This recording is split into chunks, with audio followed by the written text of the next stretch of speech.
Well, there goes the Daverhood. Good morning, everybody, and welcome. Welcome live on this Saturday morning, August 10th, 2024, to the 955th episode of the Dave's Gone By Facebookio Podcastio Programmio of The Stream with me, Dave Lefkowitz. My wife will join us in a little bit, still getting the morning phlegm out, and as you can see, we're in a somewhat different location today.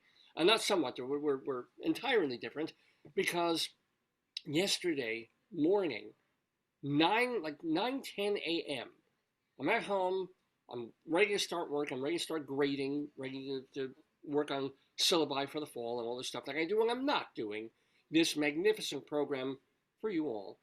And I'm literally about to sit down with my coffee, and I hear PAM! And in about a quarter second after that, all the lights went out. We live in northern Baltimore County in Maryland. And suddenly I was like, oh no.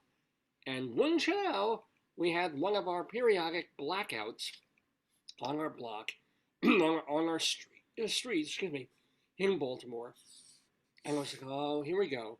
Because I don't get it. You know, yes, there's been Hurricane Debbie.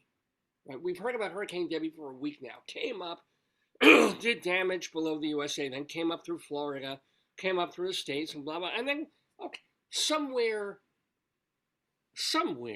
there were pretty high winds. There was heavy rain. We got heavy rain. And it was a tropical storm. I'm telling you, watching the storm, the day before, the night before, the morning, some rain, a bit of wind, not hurricane level wind, not wind where you would stand outside and get blown across the block. It was a storm, a little storm of nothing. And yet, maybe that's an excuse for Baltimore Gas and Electric to say, now we want to give our crews tons of overtime this month. We've got the hurricane as an excuse. Let's just slam the generators down. And, because I can understand in states or cities where there is serious, trees are being lifted up by a hurricane.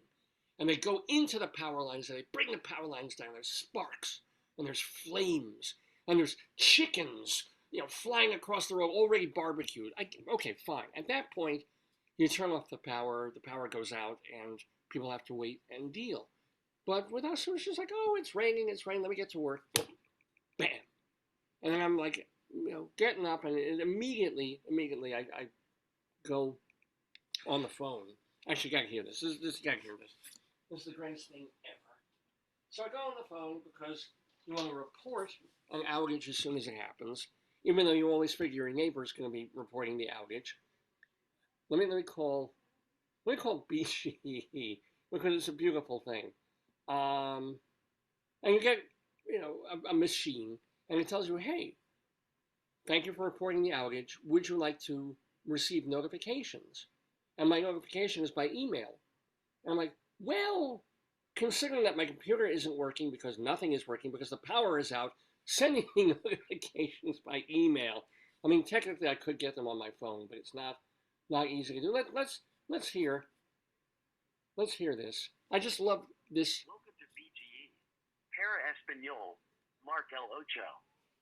Now, I'll play that again because we've heard this for years and years and years. Even though this is an American country and people should speak English, they do have that person who gets on there as a help for so many Spanish speakers in the country.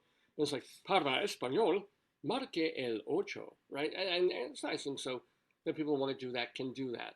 But they get the most white, worst non-Spanish speaker in the history of the universe to do the bit. Let me call BGE again. Here we go. Listen. Oh wait, I got darn it. One more time. I forgot to put it back on speaker. Because it's so. Here we go. Welcome to BGE. BGE crews are responding to weather-related power outages. Please stay on the line to report an outage or a downed wire using our automated phone system. Sure. Outages may also be reported online at bge.com or by using BGE's free mobile app. To sign up for email and text notifications, visit bge.com/alerts. We expect 80% of customers to be restored by Friday, August 9th at 11 p.m. and vast majority restored no later than Saturday, August 10th at 11 p.m. We'll send you updates as they become available. Thank you for your patience as our crews work as quickly and safely as possible to restore service. If you smell gas or need to report a gas emergency, actually, I had Indian food. Power outage, electric emergency, or other electric issue. I'm going to try this again. It probably thinks I'm still from the last call. So let me give it a brand new call. And I know I'm torturing you by making you listening to this, but here we go. Welcome to BGE. BGE crews are responding to weather-related power outages. Well, I hope you heard it the first time. It was literally para Espanol, Mark El Ocho. It's like they couldn't find, in Baltimore, like one normal Spanish speaker with some level of, even like 2 years of high school Spanish. They literally got some white guy who's like, what language is this? All right, I'll read it phonetically. Para, must be like the Paralympics. Espanol, I don't know, what's that? It looks like a croissant over the end there. It must be probably a bug. Probably a bug on the page. Mark, that's my name, Mark El Ocho. I love it. It's the best thing so far of this whole thing. But yeah, so we've had blackout. When we were living in Colorado, we had blackouts. We have a blackout now. And I thought, okay, a couple of hours, because usually you lose much of the day, and by evening they figure stuff out. It did not happen yesterday, and they were telling people, literally, we get text message notifications. And by the way, thank you, BG, the text message notifications, for the first few hours, you would get a link to track your outage, and the link would go to a broken page. So that should tell you something about gas and electric in Baltimore. But they were saying, we expect most of our stuff to be fixed by 11 p.m. last night, Friday night. And the lights had gone out at 9 in the morning. So already, I mean, this is not just a little thing. This is all the food spoiling. You know, you can't do anything, nothing. You're living in 1824 instead of 2024, right? So, and now, so the other thing is, we expect most of our folks to have everything done by 11 o'clock Friday night. And then you figure, oh, okay, by 2 a.m. Saturday morning, everybody, no. If you didn't get your stuff fixed by 11 o'clock last night, they were saying it's going to be 11 o'clock Saturday, like 24 extra hours later. So we're completely screwed. I've got grades I've got to put in that I'm not doing. Well, I will. I'll do them later. And, you know, every single thing in the fridge, gone. Because you figure, okay, all milk, eggs, cheese, all of that, butter, gotta go. First time in my life, I made a cheesecake this week. I made a don't have time to get into the whole story, but I made a cheesecake, and it was good. It came out, you know, and my wife helped me with the blending thing and everything, and I got one slice yesterday morning before everything happened, and now right in the garbage. But you figure if lights come on within 4 to 8, 12 hours, the freezer's going to be fine. Like if you don't open it up and close it, everything frozen is still really going to be frozen. But after 2 days, out it goes. And as my wife said, we really should be better friends with our neighbors, because literally the other side of the street has lights and electric and no problem. Our side, the other side, we're looking across the street and there's street lamps and there's lights in the houses. And I should have gone and said, hey, can you just take bags of groceries in your thing? But so that's what happened. And where am I? How do I have light and stuff? Well, our wonderful friends Nihal and G, we're going to come over this weekend anyway to see us. And last night we told them, we can't really entertain very well because all our food is spoiled, and even if it weren't spoiled, we don't have anything to cook it in. There's no electric. There's nothing working. So they're, oh, come on, we'll drive you, because they live in another lower part of Maryland, and then we'll drive you up. You'll sleep overnight. You'll have cool. You'll have light. You'll have food and stuff. And so God bless them. God bless them. Like 11 o'clock last night, we're here, and I'm in the guest bedroom here at Chez the NG, we like to call it. So we thank them very, very much. And this is how I'm able to do a show for you this Saturday. I don't have anything printed out. I don't have my notes. I do have stuff on the computer here. And then the good part, though, is as promised, we are going to play and be able to play the interview that we pre-recorded, thank goodness, earlier this week with veteran musician, legendary musician, Richard Barone. Now, Richard Barone was basically a member of the Bongos, a band that had quite a bit of popularity on MTV back in the early 80s days. Then has had a successful solo career as both a singer-songwriter and musician, and also as a producer. He's got stories to tell about the people that he has worked with, including Lou Reed and Tiny Tim. I kid you not. So Richard Barone talked to the one, the only, the Jewish Rabbi Saul Solomon, who did the interview. So we're going to be able to roll that and play that and do that on the show and get that to you. We'll also probably do a little bit of Greeley Times, and I do have a Colorado Limerick of the Damned. It'll be probably a shorter show. But we're going to be here a bit. We're doing a full Dave's Gone By for you on this Saturday, August 10th, our 955th episode of the program. So let's get it going. Let's start with Richard Barone, who, and you don't want to tune out on this because it's a wonderful interview. You got to check this out. It's so lively and so fun and with such great stories to tell. So I'm going to share my stream for just a moment, if I can do that. Share not my stream, my screen. There we go. Da-da. Now you should be seeing, okay. There we go. You should be seeing that. And you're seeing this. I'll pull this all the way, make it large, if I can. Without further ado, the one, the only, the Jewish Rabbi Saul Solomon and musician Richard Barone on Dave's Gone By. Oh, shalom, my friends, shalom, my enemies. This is your old pal, Rabbi Saul Solomon, founder and spiritual leader of Temple Sons of Bitches in Great Neck, New York. And oh my God, speaking of New York things, here's a man who knows so much about New York, particularly Greenwich Village, but also lots of other places. And wait, let me do this. See, I am playing the bongo because he's been doing it. Look at that. But he knows a lot more about it because he was the leader of a band called the Bongos, and he also has tons of solo material and records that he has produced, including for people like, I'm not kidding, Tiny Tim. He's also an author. His books include Frontman and the recent Music and Revolution. And one of the reasons that he's on is that if you happen to be in Los Angeles in when is this? In late September, he will be part of the Bowling Birthday Bash, and he will tell you about that. Anyway, the main thing is with us in the Daverhood today is the one, the only, Richard Barone. Shalom, Richard. Hello, Rabbi. Thank you so much for having me. You know what angers me about? How old are you? Oh, I don't. That is undisclosed information. Okay, but you still look like Beaver Cleaver. I'm telling you, you can pass for a 30-year-old. What the hell? I don't know. Look at me, and I'm only 27.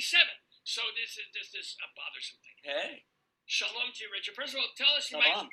I know it's a few weeks away, but the Mark Bolan of T-Rex Birthday Bash. What is it? Well, I'm thrilled to be producing with Mark Bolan's son, Roland Bolan. Wait, Roland Bolan, really? Well, it was the 70s when the 1970s, and Mark Bolan's dear friend David Bowie had Zoe Bowie. So of course, at least he wasn't Moon Unit. I get it. At least he's not Moon Unit. Yeah, right. Roland is great, and Roland is a musician as well, and was born in the late 70s. And Mark unfortunately died in a car crash before it was 30. So he was a very young rock star, and Roland was just 2 years old. But Roland lives in Los Angeles, and they've never done a T-Rex tribute. In other words, a tribute to his father in Los Angeles. So I went to him and said, we have to do this. And Roland was really excited about the idea. So we're putting together Boland Birthday Bash right around his father's birthday on September 28th in Los Angeles at the Pendry Hotel's beautiful Sunrose room, a gorgeous room. I was there for the Grammys this year, February, and attended a party there and fell in love with the space. And it all worked out. They asked me right there if I would do a T-Rex tribute. And I said, yes. It came out of the blue as an offer, and it's a very exciting offer. So, can I ask who might be some of the people who are? Yes, I will tell you a few because we haven't announced yet who's all in it, and also we've invited a lot of people that have not yet answered the invitation. But I will say that there are two of the Bangles, one of the Bongos, a Roland, and a cowsill. Well, that makes sense. They're all kind of part of that whole. All different, and each different in their own way, but doing Mark Bolan songs. We're really focusing on the songs, and we're gonna have 3 guest DJs in between the sets of music, and it's very exciting. And also, if I may add, there's a documentary about T-Rex called Angel-Headed Hipster, which, if you know the phrase, that comes from Allen Ginsberg's Howl. All right. I know Ginsberg, of course. Yeah. Of course. So Rabbi Ginsberg. So the title comes from Howl, and the movie is again about Mark Bolan's music, not so much the celebrity of T-Rex, because in England, Mark Bolan was a true celebrity on the cover of every magazine and newspaper. But this movie, Angel-Headed Hipster, focuses on the music. And he was a very unique songwriter and musician. So the movie's unique and exciting. Well, you have said in other interviews that T-Rex was your most important, most foundational, more even than the Beatles and more than the Yes. Stones. Well, yes, the Beatles were always there. They had already existed, and the Beatles were foundational, I guess you would say, fundamental. But it's when I saw T-Rex in concert in high school that all hell broke loose, and I had to play guitar on stage and be wild and be on my knees. And he was a very wild performer, Mark Bolan, and that energy and that excitement is, in a way, what T-Rex was doing, in a way, was sort of one of the doors that opened for punk music a few years later. Because it you was were a combination. Glam. He was glam. He was glam/punk. He even used the word punk sometimes. And he was just there. And when he, at the end of his life, went on his last tour, his opening group was The Damned. He was really very open to where the other glam artists kept their distance. Mark Bolan was very open to the punk movement. He was a smart guy. Very smart. Yeah, no, he was. And by the way, Jewish. Absolutely Jewish. Mark Feld and Roland Feld, of course. The family is Jewish. Yeah, and I love. I love that. I love that about Mark Bolan. Good thing he changed it. Otherwise, he'd have named the kid like Meld. Yes. Well, that's cute. That would be cute. But I think with Bolan, to be honest, they always wonder where the name came from. I think it's sort of he wanted to create a name, and in a way, it's a little bit inspired by Dylan. Bob Dylan, Bolan.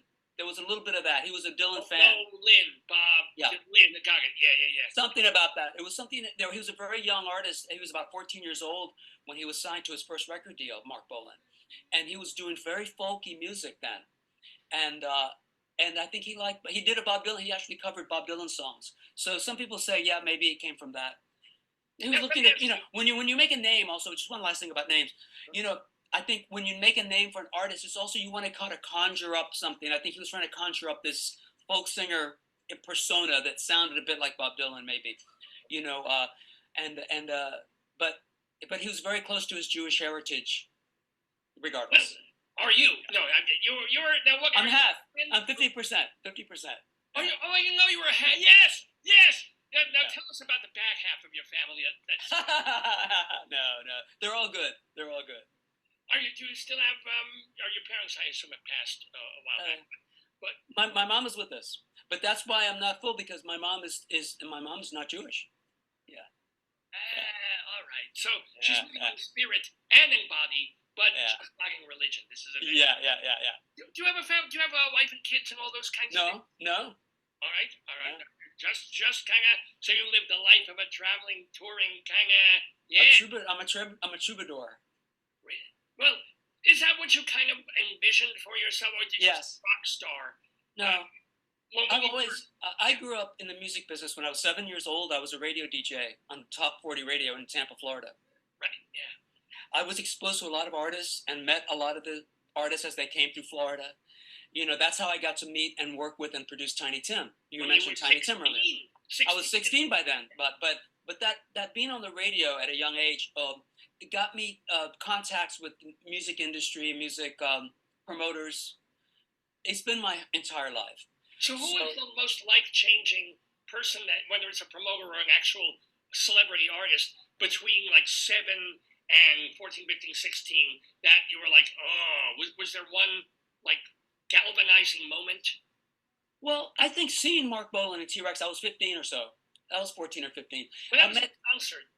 This isn't reviewed. Well, really, the first real mentor that I had that was a musician who taught me about that music is a much.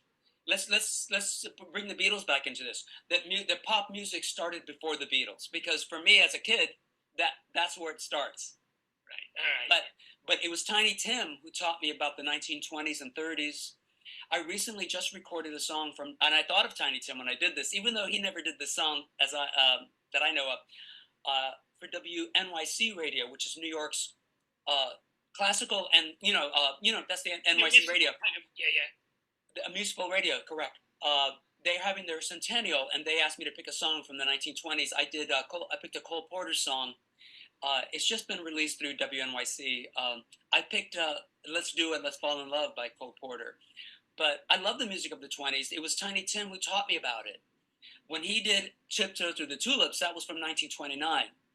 Almost everything he performed was the 1930s or earlier. Yeah. And he taught me a lot about that. I produced an album for him. I'm sure none of the songs on that album that I produced were later from the 1935.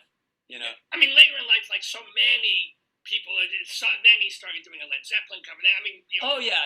Tiny did a great version of Stairway to Heaven. You're right. And he did great. Yeah, but he did start out doing old songs. Oh, absolutely. Yeah. But the question then is, first of all, there's so much to unpack here. But in knowing him, you knew that he was savvy. You knew he was kind of a lot smarter. And then you also said that. I didn't really know. I mean, I was, like I said, I was a teenager, and I didn't really know. All I knew was the character that we saw on television, on the TV shows. So I didn't really know that Tiny Tim was such a musicologist, and he could recite the record matrix, they call it, matrix number on the cylinders and records that he had. He could recite the label and the number of records, and of course the composers. He was very much always giving credit to the writers of the songs. Well, were your parents worried though? Like, because he, at least in his persona and probably his private persona, he's a weirdo. So were your parents, when you were 14, 15, it's like, we're going to be in the room. Just, No. No. My parents loved Tiny Tim. I brought him to the house right away, and he brought his shopping bag and ukulele and sheet music. And no, my parents were not that way. They were not conservative in that way, and they were not in fear of of any kind of like. No, he certainly was brilliant in his way, but also not a normal. Yes, so many musicians are not. Yes, you're right. Yeah, I mean, it was shocking when I first met him, and it was at. If you like to hear, I'll tell you. When I first met him, he was performing at a very small venue, and sadly, it was not that long after he had been playing at Royal Albert Hall in London, but he had a big drop in popularity, and by the time I met him, he was playing a very small roadside Travelodge motel bar, so. It was a tiny, but I was underage and could not go in the bar to see him. So 2 girlfriends from school and myself were outside the door listening to him. When he burst out, and he did burst out with his ukulele, he saw us waiting and he said, "How did you enjoy the show?" And we told him, "Well, we couldn't get in. We were underage, but we listened and it was great." And he goes, "Well, I'll do the whole song for you," he said, "in my hotel room." Again, but yes, he really meant it. He didn't mean an orgy. He meant I'll play you the music. So he did. He sat on his bed with his ukulele, put the sheet music all out, and did all these songs for us, and did an entire show. And that's how we became what kills me is friends. that you recorded it. I've listened to a bit of the Yeah. thing that you did two of them. One His America, but what's the first? Yeah, yeah. The first one is called "I've Never Seen a Straight Banana." I've never seen it. Yeah, I've never seen a straight banana. The song from 1935 or so. Yeah. But it sat in quote unquote your vault or probably your apartments, whatever. Yeah, yeah. 25 years or. It did. It did. I had no, because at that time, even though I had been on the radio, I did not have record company connections in New York. I was in Tampa, Florida, which frankly is an outpost. It's like a far planet from New York, and I didn't have any connections, so it took me a while. And then when I got signed to RCA with the Bongos, I couldn't very well bring them a Tiny Tim album. It just wasn't. It wasn't going to happen. So it was only as a solo artist later, when I had more connections, I could go to a label and say, "Hey, I've got this Tiny Tim album that I produced," and then it was, "Yes, let's do it," and I was able to finish it and put it out in 2009.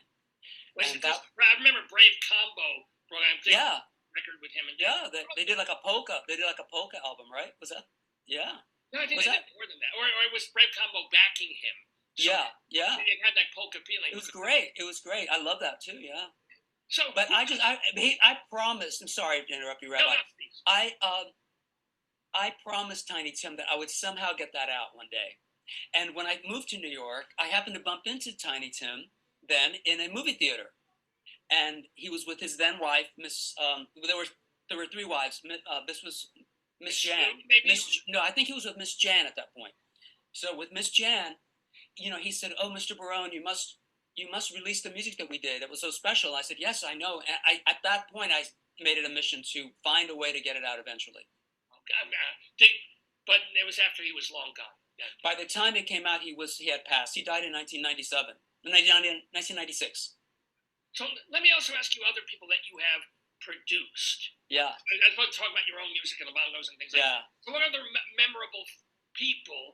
They're also memorable, and I've worked with all kinds of levels of different popularities, but I would say that I don't want to say favorites because I love them all, but I think Pete Seeger, we're producing one of Pete Seeger's last recordings, certainly his last single song, was an honor and thrill for me, because he embodies the idea of a song having a message, a political message, or just a social message. And I learned so much from being around Pete for the last few years of his life, and he invited me to perform with him many times. In fact, his schedule in his 90s was a more grueling performing schedule than mine was. He was playing all the time in his 90s. And I got to be on stage with him several times, singing harmonies, and also producing his last single, which was called "God's Counting on Me, God's Counting on You." It's on YouTube. People can find the video of us recording it, because I decided we have to, at the last minute, we have to film this. Because he wanted to record on this Clearwater boat, on the ship, on the boat while sailing. On the water that he helped clean up. Right. So it was all very symbolic, and at the last minute, I called a film crew, and we filmed it. It's on YouTube. That's one. Do you have any Seeger specific funny or anecdotes or?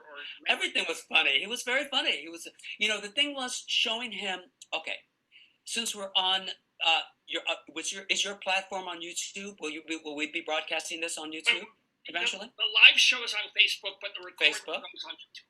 Of course. Well, he didn't know about YouTube, so my partner who I was recording with, Matthew, Billy, and I brought him a laptop and said, "We want to show you YouTube so you can see how many people you can reach." So Pete was just amazed, and he just kept saying, "Oh my God." That was the sweetest thing to me. So it's, "Oh my goodness." Like, he saw the idea that if we made a video, we could reach so many more people than he could normally reach. And that's why he let us do it and let us produce it and film it. So let me ask you, and especially if they're dead, who were horrible? Oh, no, nobody was horrible. Nobody was horrible. Nobody. Really? Because when I go in a studio or I'm in a situation working with someone, I'm not going to let it get horrible. I'm sorry. I don't go there. I don't go to horrible. Well, what if they're drunk, or what if They're not drunk. They're not. It doesn't matter. It doesn't bother me. I've worked with artists at all different conditions. I'm telling you that it doesn't affect I will focus and make it a great experience for all of us. I do. That's my job. That's my producing job, I think. Well, yeah. Well, no. I think that when someone calls me, yeah, when someone allows me to produce or hires me to produce or asks me to produce, the whole thing is how do we make it fabulous? Not just the result, but the experience. So when they come into a song, is it the production what you hear in your head, or what the artist is like? I want it to sound like this, or is it a combination? It's a combination. At first, I ask them what they like, what they want. I'm working with a very young band now. They go by the name Eater Life. They're just out of high school. They're very good, and they're kind of punk rock, you know. But again, it's like, well, what do you like? Tell me what you want to hear, or what you like to hear. What do you listen to? And I hang out with them, and I go to the rehearsal studio. I listen to what they're listening to. I listen to them practice, and then again, it goes in my head. And yes, I do mean that. And then I talk to them about like how do we approach this song? What are you feeling about it? It's really feeling. Like, what does this feel like to you? And then we try to get a sound that will do that. And it's different for every artist. When I worked with Liza Minnelli, and she was with my very good friend who was also working with me with my music, was Johnny Rogers, piano player. They did a duet together, and I got to produce it with a big band. Like with her, the whole vibe was to, how do I make her feel like she's on stage performing? So you bring the Sinatra. So we had the whole vibe. We had two drummers, and we had a big horn section behind her. So when she came into the studio, I had her surrounded by, as if she was on a Vegas stage or something, you know, or Radio City. We just had it felt like a stage, and she was able to do her duet with Johnny in like a stage setting. Now, not every artist is like that. With these kids I'm producing right now, the singer is so introverted that he wants to be in a corner, crawled up into the darkness of a vocal booth, because he doesn't want to even see anybody. Does it also even come down to choosing a particular microphone? Yes, it comes down to choosing a microphone. Absolutely, I love having an array. It's like, think of a painting and the way you have different brushes and palettes of colors. Well, the microphones are like that. So for me, I like old ribbon microphones from the 1950s. I like to sound like Elvis Presley. I want an old vintage, what they call, ribbon microphone. And I use that for certain singers. I use ribbon. It's very detailed. It's very revealing. It doesn't add false hyper electronics. It doesn't do that. It's very plain sounding, but it works for some singers. Other artists need more of a boost. For those, we use like a modern electronic transistorized microphone that's going to push their voice more.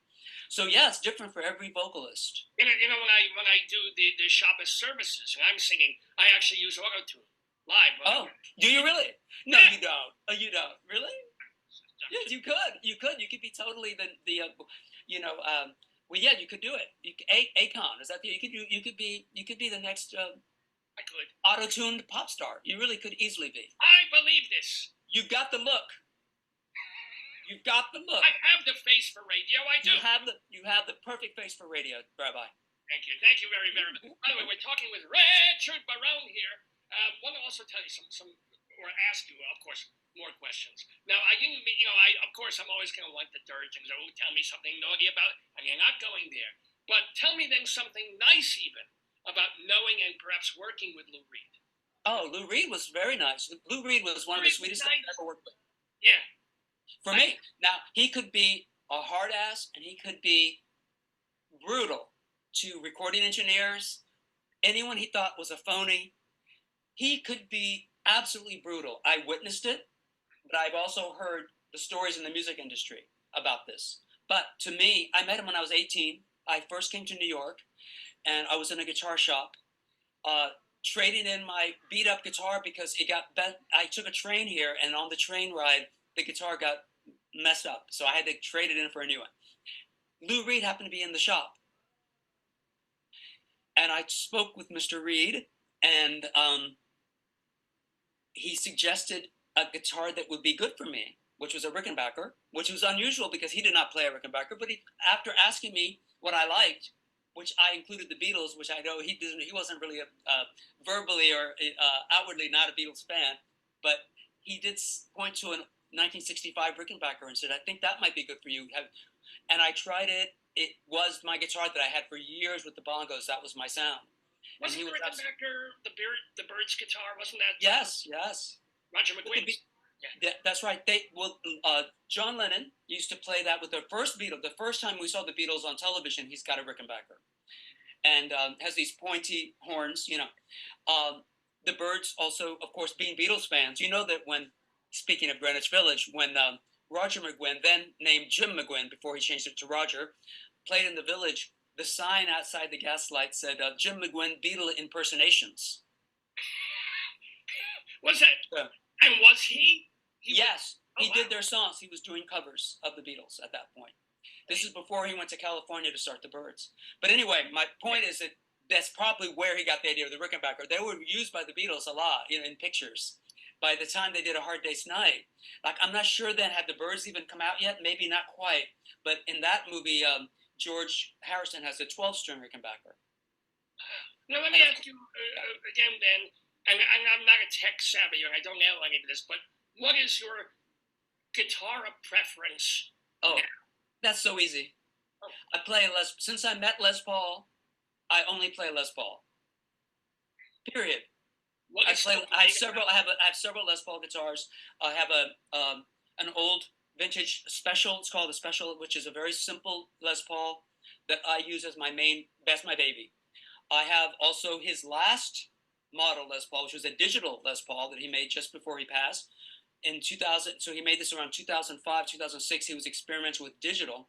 And so that has two normal pickups and then also a digital pickup. I use that in the studio.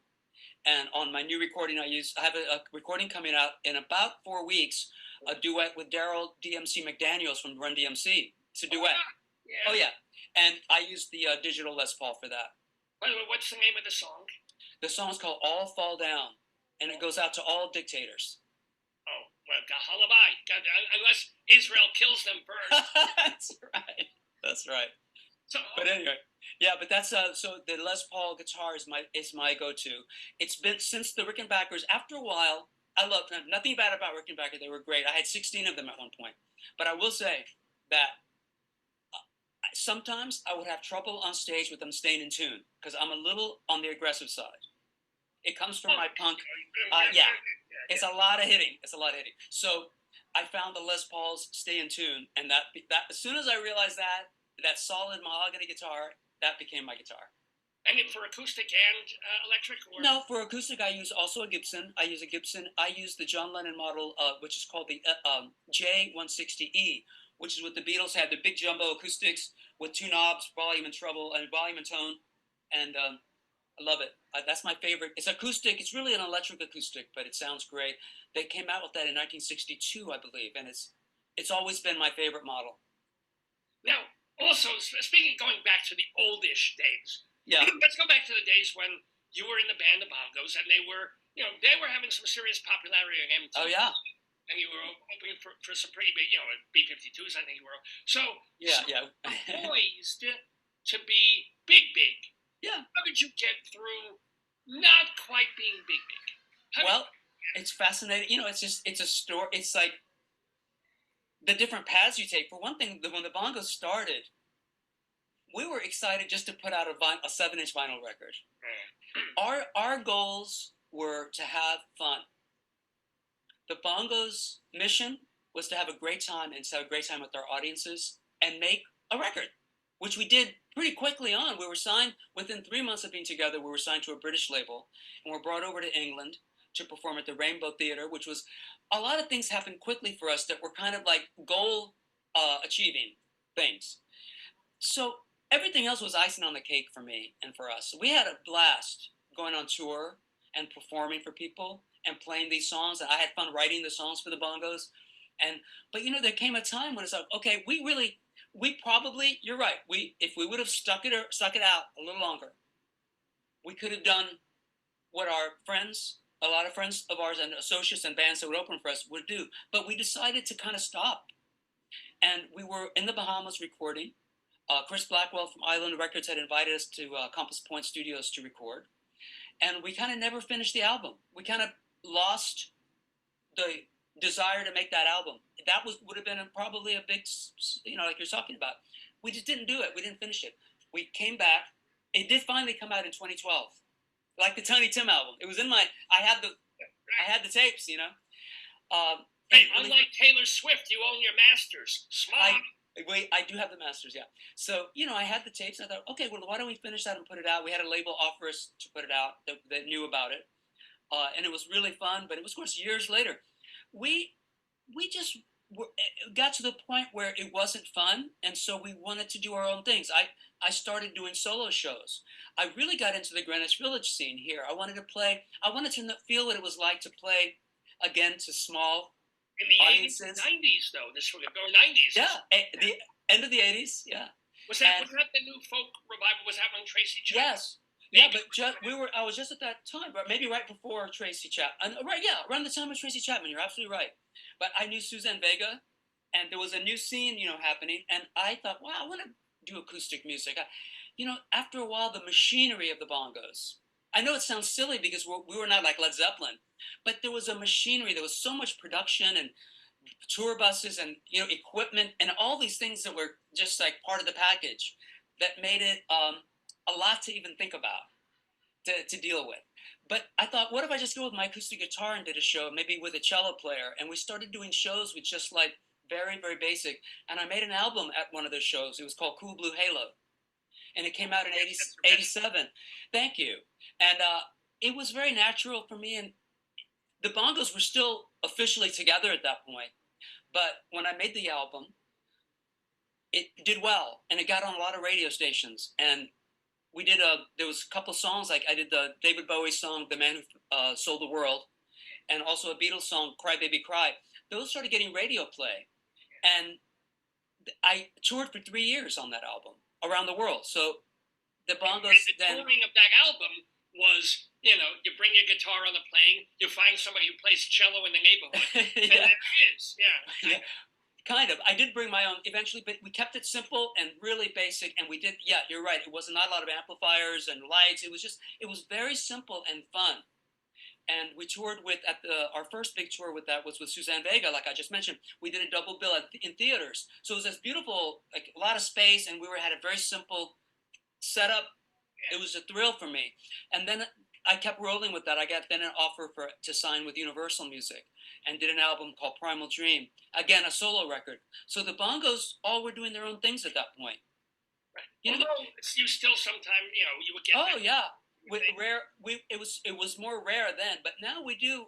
Last year I think we did about 3 or 4 concerts. We played at Lincoln Center, and we did some things in New Jersey, which was our state because we lived in Hoboken, and you know, yeah, I mean, it's really nice to be able to do it now because we've all had a chance to express what we want to do individually.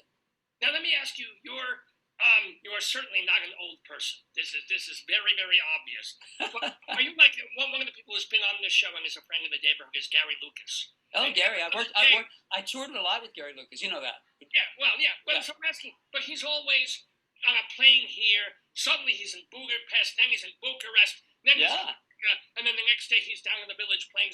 Can you still maintain that life? Like, would you tour, do a 70-city tour or something like that?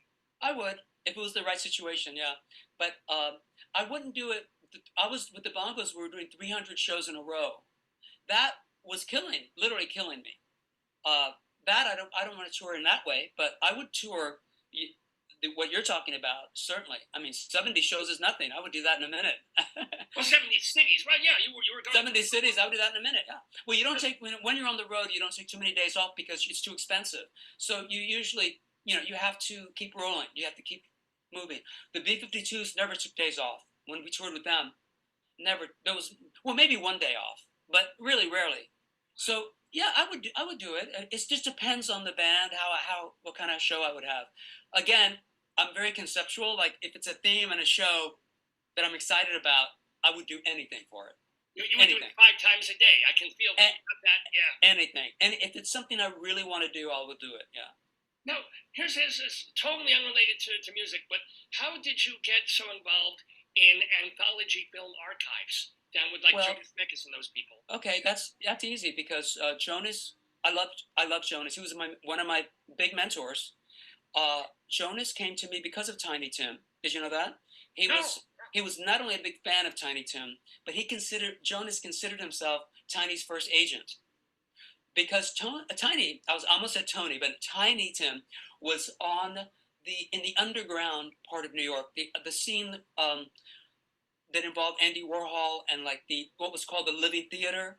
Tiny Tim was at all these events, and they loved him. He would get up and sing from the audience, and so Jonas loved what Tiny was doing, and sort of helped get him his first gigs.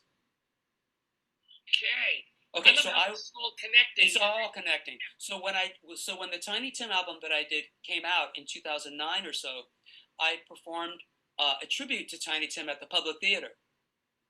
And that's where I got a note at soundcheck from Jonas Mikas. And it was, hi, I don't know if you know me, but I was Tiny Tim's first agent and blah, blah, blah. And I knew Jonas because in college, my major was filmmaking, and Jonas was one of my heroes. Yeah. Yeah, and following film archives. I mean, the producer of this program went to NYU for film. Yeah. And he was there, and he was at the Bleecker Street Theater that's no longer there, and all. Yeah.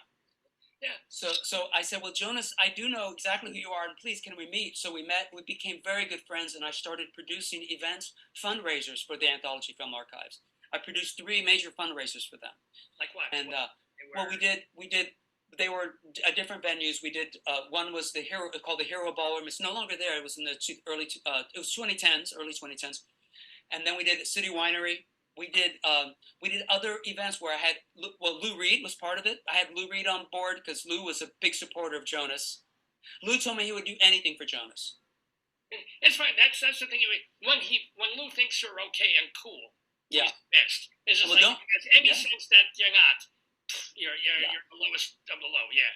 Well, don't forget, with the Velvet Underground, when they first started, they were actually performing for Jonas behind the screen of silent movies. I thought they were at that club, the Dom. That was later. So the first things they did were at the cinema. I think was what the Cinematheque, and the Cinematheque had avant-garde films, often silent, and the Velvet Underground were behind the screen performing. Lou and John Cale, etc. This is pre-Nico, Yeah, right. Do you know John? Did you ever work with Cale? I met socially, and I went to the same gym with John Cale. But I worked out next to John Cale. But I did not do music with John Cale. I love his music. I love it. He's actually so. Let me ask you, how much can he press? I'm just. He was doing a lot of. He was like a Welsh ox at the gym. Really? A Welsh ox, big and strong. Now, see, I see you as more aerobic. Am I right? Are you more of a? I'm aerobic. Yeah, you can definitely tell. I do cardio every day. Yeah. And do you do stuff to keep your voice, whatever? Yeah. Natural. Well, you know how you know it? I sing. I sing a lot. But that's good. That's important too. I'm a professor at the New School of Jazz and Contemporary Music, and I go there and I use my office or room. I practice there all the time, as all the students do. What do you teach? What are your I teach Music and Revolution as my main class. Music and Revolution, which is my recent book. That's a class. It's a 15-week. It's a semester course. But I also teach improvisation, and we have improvisation ensembles. We create music in the moment. Wow. So you just get students with different instruments and yeah, they sign up and then they sign up and we create. I end up, so I walk in on the semester and I have a band to work with, and we create music on the spot. They'll bring material in, or we create it on the spot, and so it's like they call it improvisation ensemble. How do you? It's really good. How do you? Yeah. I grade everything by involvement. I grade it by, even with the history class, even with Music and Revolution, which is Greenwich Village in the 1960s. Yeah. What I do is, we look at material and I ask the students to perform it in class. Also, they are invited to perform it all through the semester. At the end of the course, we do final exams at the bitter end in Greenwich Village. So really? the final exam is held at the bitter end. It's a show. Everyone's invited, and they perform the music and they explain why they chose the music they chose to perform. Wow. That's how I teach that class, and that's how I grade them. If they're involved, they're going to get an A. If they're not involved, they're half involved, they're going to get, lesser grades. I figure the Music Revolution class would just be like a history class. It wouldn't have an actual musical component. Well, Yeah. I request at the new school, I'm able to get a classroom that's actually a theater. So we use the stage. I use it for lecturing, and I use it for a lot of videos. I love to see and I love to show the old clips because I want it to be something very real for them, like that they can feel. But then we perform the songs in class too. I used to perform for them, but now I let them perform. I mean, they want to.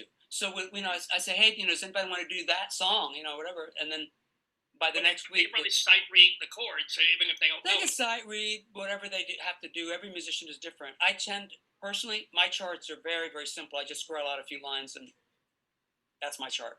But they might want to, because they're studying theory, they could write out whatever they want. They do like a kid will bring me a beautiful interpretation of a Dylan song that really takes us to a place where I actually like it. Oh, wow, I hope so. Well, if you don't, well. I'm just kidding. Yeah, if you don't like it, does he get an F? I appreciate Mr. Zimmerman, and but I like to let the students know that there was a lot more to Greenwich Village than just Bob Dylan. Like Phil Oakes is one of my heroes. But you're not really known necessarily for being a message songwriter in the way that Billy Bragg or someone like that. I mean, do you consider yourself a messagey kind of guy? Well, in music, let me say that I feel there's an activist inside me, and it doesn't all. I feel with music, it's a sacred. I'm dealing with something sacred, and so if something is truly needed to be said that's inside me, it will come out in a song. If it needs to be poetic, then it's poetic. If it needs to just be a headline, it's a headline. And that's really how I approach it. It's really what the song needs it to be. Whatever the feeling that's coming out of me when I pick up my guitar to write a song, then yes, but there are messages. But there's like what they asked about the Beatles, they always said, oh, would you ever write an anti-war song? And they said, what are you talking about? They're all anti-war songs. I got it. No, but I know what you mean. Like topical. Like we studied this in class. Like what is a protest song? What is a topical song? There's so many different definitions of what songs can be.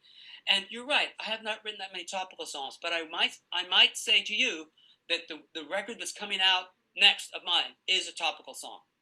This is the one with Run DMC guy? Yes. Right. It is a topical song. It was deliberately and intentionally, from beginning to end, a topical song. Well, no, because I have to say that I don't really want to bring this up. There was a time I had an activist inside me, but I was in a jail cell with Abby Hoffman, and he was trying to rape me. And oh, yeah. I understand. I understand. Especially Abby, Abby. I know. No, I wear very tight underwear, so. As long as you're protected, good. Oh, absolutely. Oh. Yeah, We're talking with the very protected Richard Barone, my friend. Do you have a couple more minutes with us? Because this is absolutely so delightful and so much fun. And it was so valuable and so interesting and fun. I wish I could take your course, for God's sake. You have to sign up at the new school. You got to get in. You have to get it accepted. The students actually, to be in this department, they have to audition. Oh, it's one of those kids like a truly. Yeah, because the Mannes School of Music is involved. It's the new school purchased the Mannes School of Music. There's a lot of that academic side of music involved. Is guitar your only instrument, or are you conversant on piano and woodwind and other things? I'll bang on anything. That's what she said. No, well, yes. Thank you. But you have some fluidity in lots of different. What's your second instrument? Piano. Well. Keyboards, yeah. I mean, I really like when I worked with Gary Lucas, who you mentioned earlier. I played mellotron, so mellotron is really, which is a rare instrument. It's really my second instrument. I mean that I use that a lot. Moog mellotron, by no. It's just mellotron, which is before Moog. It's tapes. Mellotron has tapes inside. It's not electronically created sound. The mellotron has tape recordings of instruments. So when you play the keys, you're playing the tapes. They actually activate, the tape starts rolling inside. So touring with Gary Lucas was, in a way, it was exciting, and Gary Lucas is a fantastic guitar player, but I'll tell you that it was a nightmare because I had to sing the lead vocals and play mellotron, which was never really quite in tune. I had to one hand was on the tuning control while I'm trying to play chords and sing. his very complex songs. It was really fun though. And there's the irony. You Yeah. finally get a guitar that stays in tune, but the piano. The keyboard does not stand straight. Right. That was Gary. The band was called Gods and Monsters, and he still sometimes performs. So Yeah, I was part of that. Yeah, after Jeff Buckley passed, Gary called me, and we started working together, and we wrote some songs together, and I went on the road singing as a singer. I tried not to sing Jeff's songs though, because I just felt I knew Jeff too, and I felt uncomfortable with that. So a lot of those became instrumentals for Gary. But I sang other songs, It was really great. Can I ask if you could point to a song or two of your own, with the bongos or whatever? What is like one or two of our proudest moments for you? Well, I have to say, and maybe it's a cliche, but it's not really, because most artists will not say this. But Numbers with Wings, which was actually a song that was played a lot, is sometimes my favorite to play. Because every time I do it, it's different for me. Every single time it's different. Because it's so open-ended in the lyrics. There's so few lyrics and so simple that it becomes, other things enter my mind and it becomes something different. Like I just did it at an event that was honoring a Yippie. You mentioned Abby Hoffman. A Yippie. Jim Farrat. You know Jim Farrat? He was one of that crowd. Jim Farrat was part of the Yippie, one of the originators, but then became a music promoter and was my first person that booked the bongos in New York. Oh my God! Okay.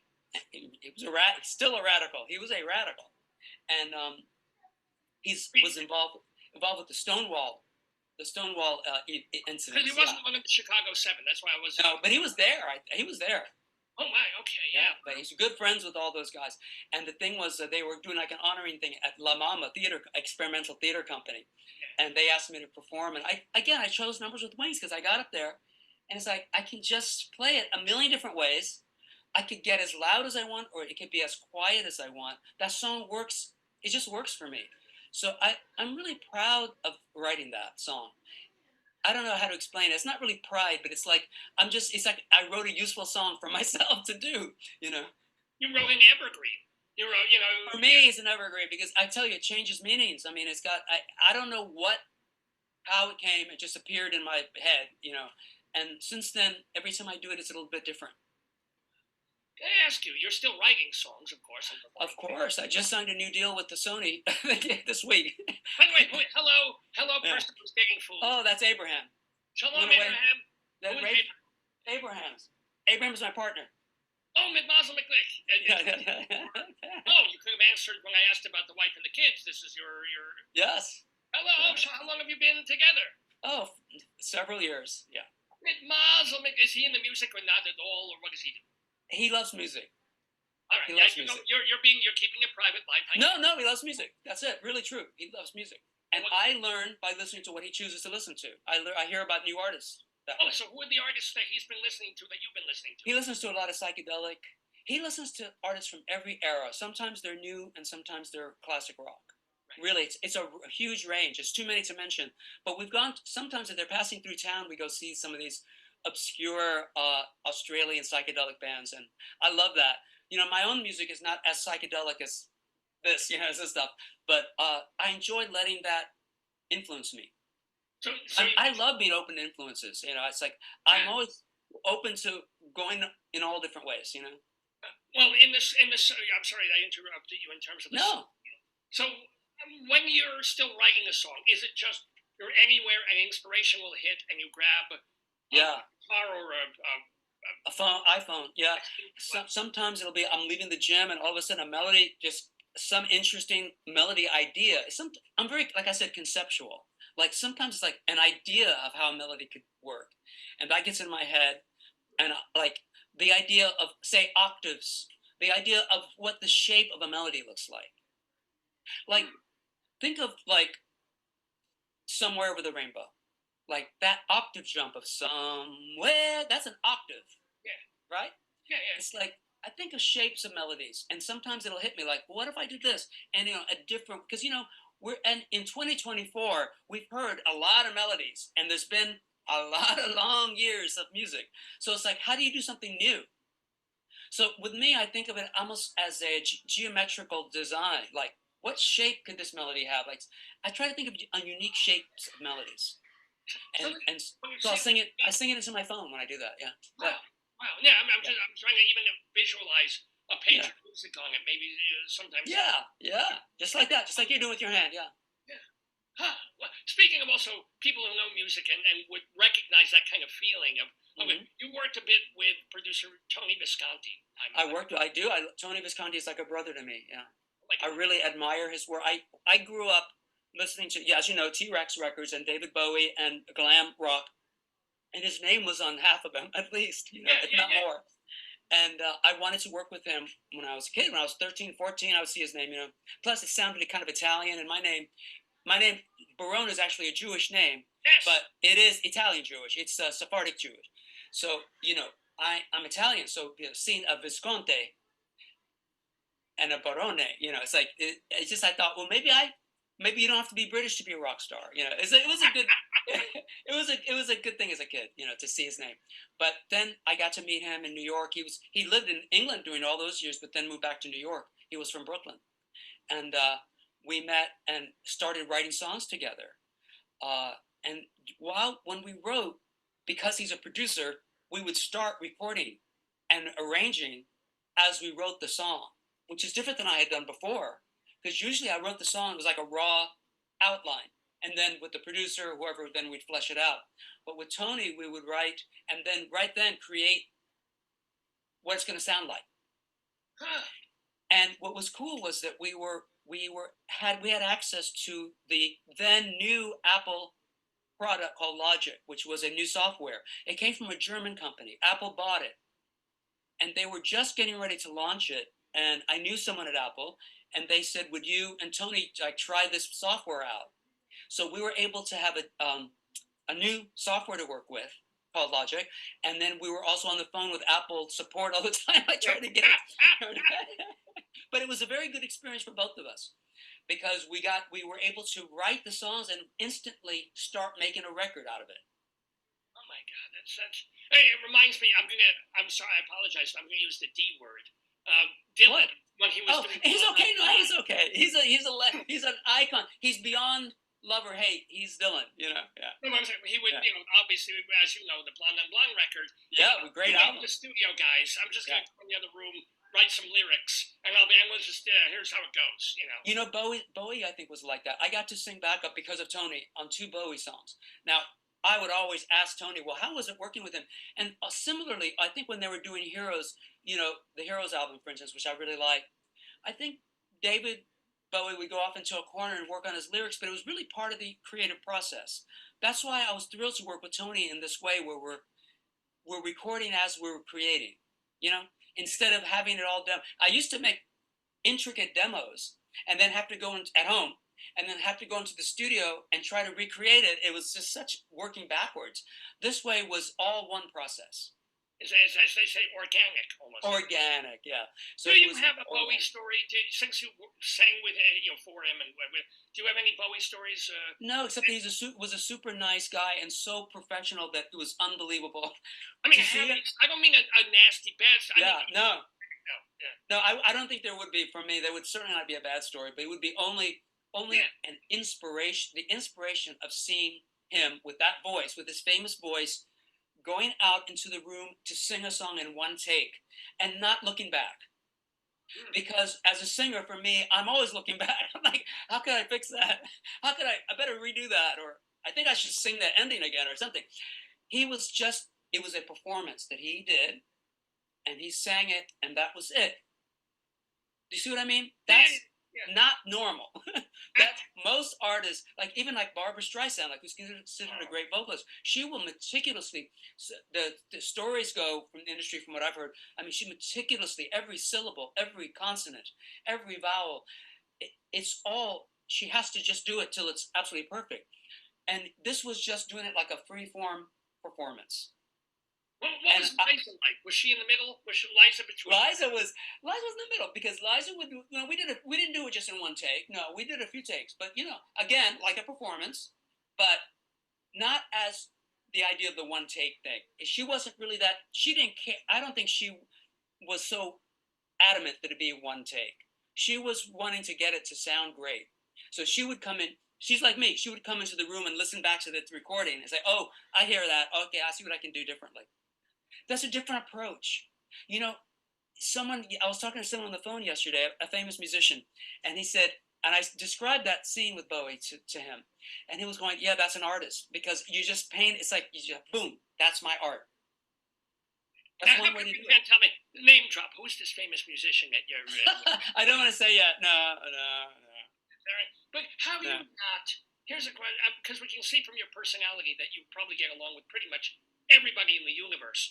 But how do you work with a Visconti, with a Bowie, with a Reed, and not Yeah. like, yes, master? How do you not get cowed by that? I will admit that with David Bowie, I was starstruck. With David Bowie, and I had met him a few times. I met him before I met Tony. I met him when he was in the play called The Elephant Man on Broadway. Right, yeah. And there was a club near the theater district called Hurrah. It was a dance club, and it was a great rock club. And I was there to see a band, and he came in after his Elephant Man performance to see the same band. So there weren't that many people there. I saw him, and I went over and I said, "Excuse me, are you David?" And it's David. He's very nice, extremely low key, quiet, and sort of a modest, you might say, you know. But I wasn't starstruck that first time. But when I met him again, and I think especially when he was with Iman, his wife, I was absolutely starstruck. He was an absolute star, and everything about him exuded Bowie. You know? And I think he's the only one I was ever starstruck by. Everybody else I've been very down to earth with, but he was just a little different for me. It's in my own head because he did not put it on airs. He was again down to earth. But for me, it was I was in the present. Sort of not a reverse question, but yeah. These incredible celebrities and stars that you sung or worked with or produced, whom would we be surprised are really, really cool and down to earth? When we were almost all of them. I mean, I remember in 2003, 2004, I was doing tributes to Peggy Lee, who I loved, singer, and I had a cast of singers you would not believe. I had B. Arthur. I had Nancy. I mean, I know B. Arthur. B. Arthur. The goddess. Incredible, and so cool to work with. Like I remember, I was directing B, and she wanted the direction from me, and I was a bleached blonde kid at that point, punk rocked out, and I was directing B, and she was just so open to direction and doing exactly what we planned. Unbelievable, so nice and so funny and kind. And my mother taught me about stars. My mother told me what stars were, and she said the stars are respectful, and stars know how to treat their fans. And these people know that I'm their. B. Arthur knew I was a fan, and she was extremely respectful to me. Nancy Sinatra is another who was, you know, when she was a young woman, she was top of the charts. These boots are made for walking. Exactly. And she still had all the glamour. Everything about her had all the glamour of a superstar when I was with her. But she was so down to earth and kind and nice to me. You know, in that show, I also had Debbie Harry, who I still work with once in a while at shows. We end up on the stage together sometimes, you know. They're all of these people I'm mentioning are down to earth. I'm sorry to no. But since you mentioned, have you ever met or worked with or seen either Nancy Sinatra's dad or the late Tony? No, I never met Frank Sinatra. I wish I would have. I would. Tony Bennett, did you ever? No, not really. No. I would have loved it. Yeah. I had invited him to do certain events that I produced because he would have fit right in. But often he was limiting the number of shows he would do. As he got older, he would limit the number of performances per year, and I never really got in that. You know, was never able to get him. Harry Como, maybe Andy Williams, any of that. I would have loved it. I love all those guys. I love all old. I tried to do a tribute to Dean Martin. He had already passed, but I was working with Dina Martin, his daughter. And for his centennial, I was trying to get a show together. But sadly, everyone I wanted had passed. I tried to get Joey Bishop at least, you know. And the thing was, just as the show was being in progress of being created, he passed. You know, and Sammy Davis and even Jerry Lewis. I mean, he would have been in the. I wanted all these people to be in the Dean Martin. Oh, and then that roast. I wonder. Yeah. So now the thing is, you got to find someone who's old but in reasonably decent shape. Like I've got a month. Let me find the people who Well, it's really when I've done tribute shows, it's to people that it means something to me so much. And when I grew up, Dean Martin's music, my parents played it, and I loved it. So that's why I wanted to do a Dean Martin tribute. But my next tribute is for a living person who's quite fantastic. Is George Takei from Star Trek. Wait. George, what songs did he ever do? Well, no, he did. Believe it or not, he had a Broadway right before the pandemic. Oh, he yeah, had a Broadway show, Allegiance. Right, yeah, he was in a camp. I mean, but we're doing a tribute to him in Pennsylvania, Philadelphia, on November 18th. And who's going to? A lot of Broadway-related artists and some other favorites of his that we got into the show, and some Japanese artists. It's really very great, very good show. God, Takei! But the fact that you know both Takei and B. Arthur is just absolutely unbelievably mind-blowing. But it's a big world. It's a big world, and there's so many great people to work with. But George Takei, that's going to be a fun. With a lot of space-themed songs in that show, as you can imagine. Yeah, I know Shatner probably declined, but you never know. You never know. Anyway, I'm excited about that. Show. Absolutely. Yeah. Well, we're going to be excited about a couple of things. First of all, if you want to find out what Richard Barone is doing, you got to go to his website, richardbarone.com. B-A-R-O-N-E, the Jewish spelling. B-A-R-O-N-E.com. richardbarone.com. Now, among the things that he is doing, now I have 2 different days here for the Bowling Birthday Bash. Because the September 26th is the premiere of the movie, and then the 28th is a concert. The day in between is so we can rehearse for the show. That makes sense. Yeah. So the film premiere is at the Grammy Museum in Los Angeles. Grammy Museum in LA, and the premiere is on the 26th, and then the concert is on the 28th. That's right. In LA, and then you've got the song coming out with McDaniel from Daryl DMC McDaniels from Run DMC, and it's called All Fall Down. That'll be coming out, I think, right at the end of August, end of this month. Yeah. And do you have any big plans for next year already? Because I can see that the wheels that you got the album, you got the song. The album, yeah. There's going to be more songs, and I'm thrilled to be writing with some great songwriters, and I plan to have some guest appearances on the album. So as you know, I work with a lot of people, so it would be a shame not to invite them to be on the album. I need a cantor. Would you do it? Yeah. It would be my absolute pleasure and honor. My last question for Richard Barone is, so many people, and since you've also done a lot of stuff for the theater, where you were involved in too, as a matter of fact. But, you've got Jill Sabule, she had a hit off Broadway show. That's right. I have a song in that, Bitter, I wrote with Jill for that. In that you show. co-wrote Bitter, I love that. Yeah. I don't want to be bitter. I co-wrote that. So he's so good. Yeah. What about, have you ever wanted to dabble in writing another musical? Maybe. Because again, it all. You went out. Okay, see you later. It all comes out with. It all comes down to what is on my mind. I mean, I would love to write a musical, but the idea has to be really strong. I do have some ideas for musicals, though. One that's never been done, and I think is a hit. I think it's a hit. Don't give it away. Don't. I can't. But I have permission to do it. It's based on a book, and I have permission, so that might happen one day. I don't know when. Yeah. Well, then you have to keep us posted. We have to absolutely have back in the Daverhood. Absolutely.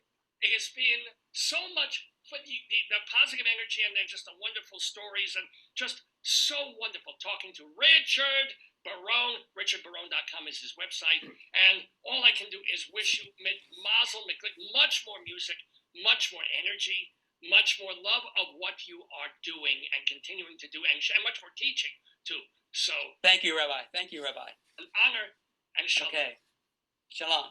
Bye-bye. See you next time. Bye. So a bit of Richard Barone and Rabbi Sal Solomon there. This week on the Dave's Gone By show, which you are now back watching live on this Saturday morning, August 10th, 2024. It is our 955th episode of the program. What do we call it? We call it Bar None. Get it for Barone.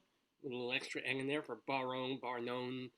Yeah, okay. This is, this isn't quite the show I was going to do for you because, as I mentioned at the top of the program, we're not in our usual space. Our friends have been kind enough to put us up for the night and the day here in far, far lower down Baltimore near Washington, D.C., or not Baltimore, Maryland near Washington, D.C., because apparently, let's try, I'm going to try BGE one more time. Let's see if we can get them to Marque El Ocho.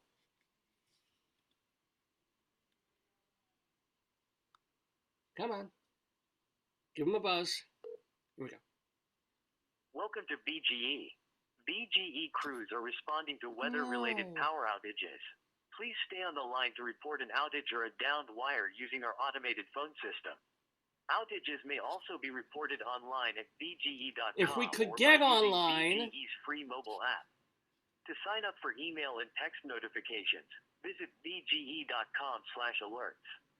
We expect 80% of customers to be restored by Friday, August 9th at 11 p.m. and vast majority restored no later than Saturday, August 10th at 11 p.m. We'll send you updates as they become available. Thank you for your patience as our crews work as quickly and safely as possible to restore service. Okay. If you smell gas or need to report a gas emergency, press 1. For a power outage, electric emergency, or other electric issue, press 2. To pay now, press 3. No, I For don't need to everything else, before. press 4. How come he's not doing the Marque El Ocho? That's my favorite thing ever. Well, that's disappointing. But anywho, I'm Dave Lefkowitz, and thank you for watching. And we have a bit more show for you on this Saturday. So yeah, this has been the week so far, and it's kind of how spoiled we are. So many of us are, in a way, because as soon as the lights went out yesterday morning about 10 after 9, the lights went out for a few of us on our block in northern Baltimore County. Not the whole block, not the whole neighborhood, just a couple of houses that haven't had light or electricity for more than a day, right? So I'm like, oh no, because immediately you feel like I am being deprived of my normal life. I can't. First things that pop into your head, not like, oh, thank God I'm safe from the storm.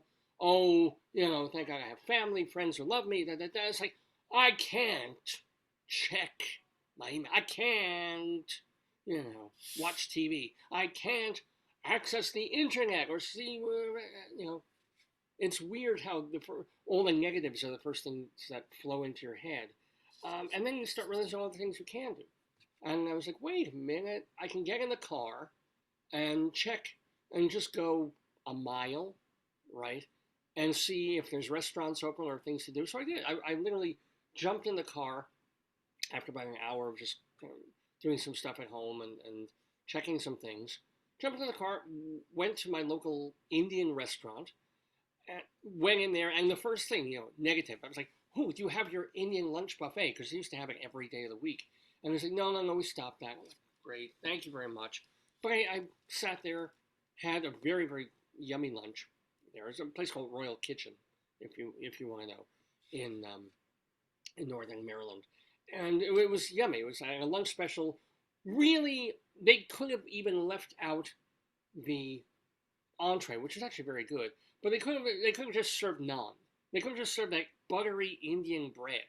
And I was like, yeah, okay, keep it coming. I'm just going to eat this, right? And allowed me to sit there and work for like 2 hours because they had internet. They had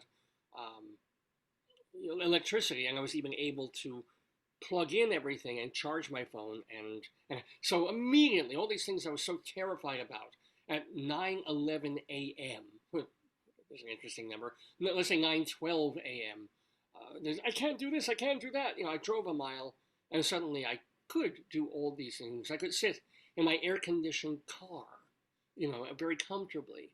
And so a little bit of like just how reliant we've become on technology and instant gratification. And when it's taken away, you're suddenly like, oh no, I can't see, if anybody's responded to my Facebook post. I can't see. And well, you do. You just do. Anyway, what else do I want to talk to you about? Unfortunately, I couldn't print out my paperwork because didn't have a printer handy. So I've got my stuff online. I'm gonna see where it is here.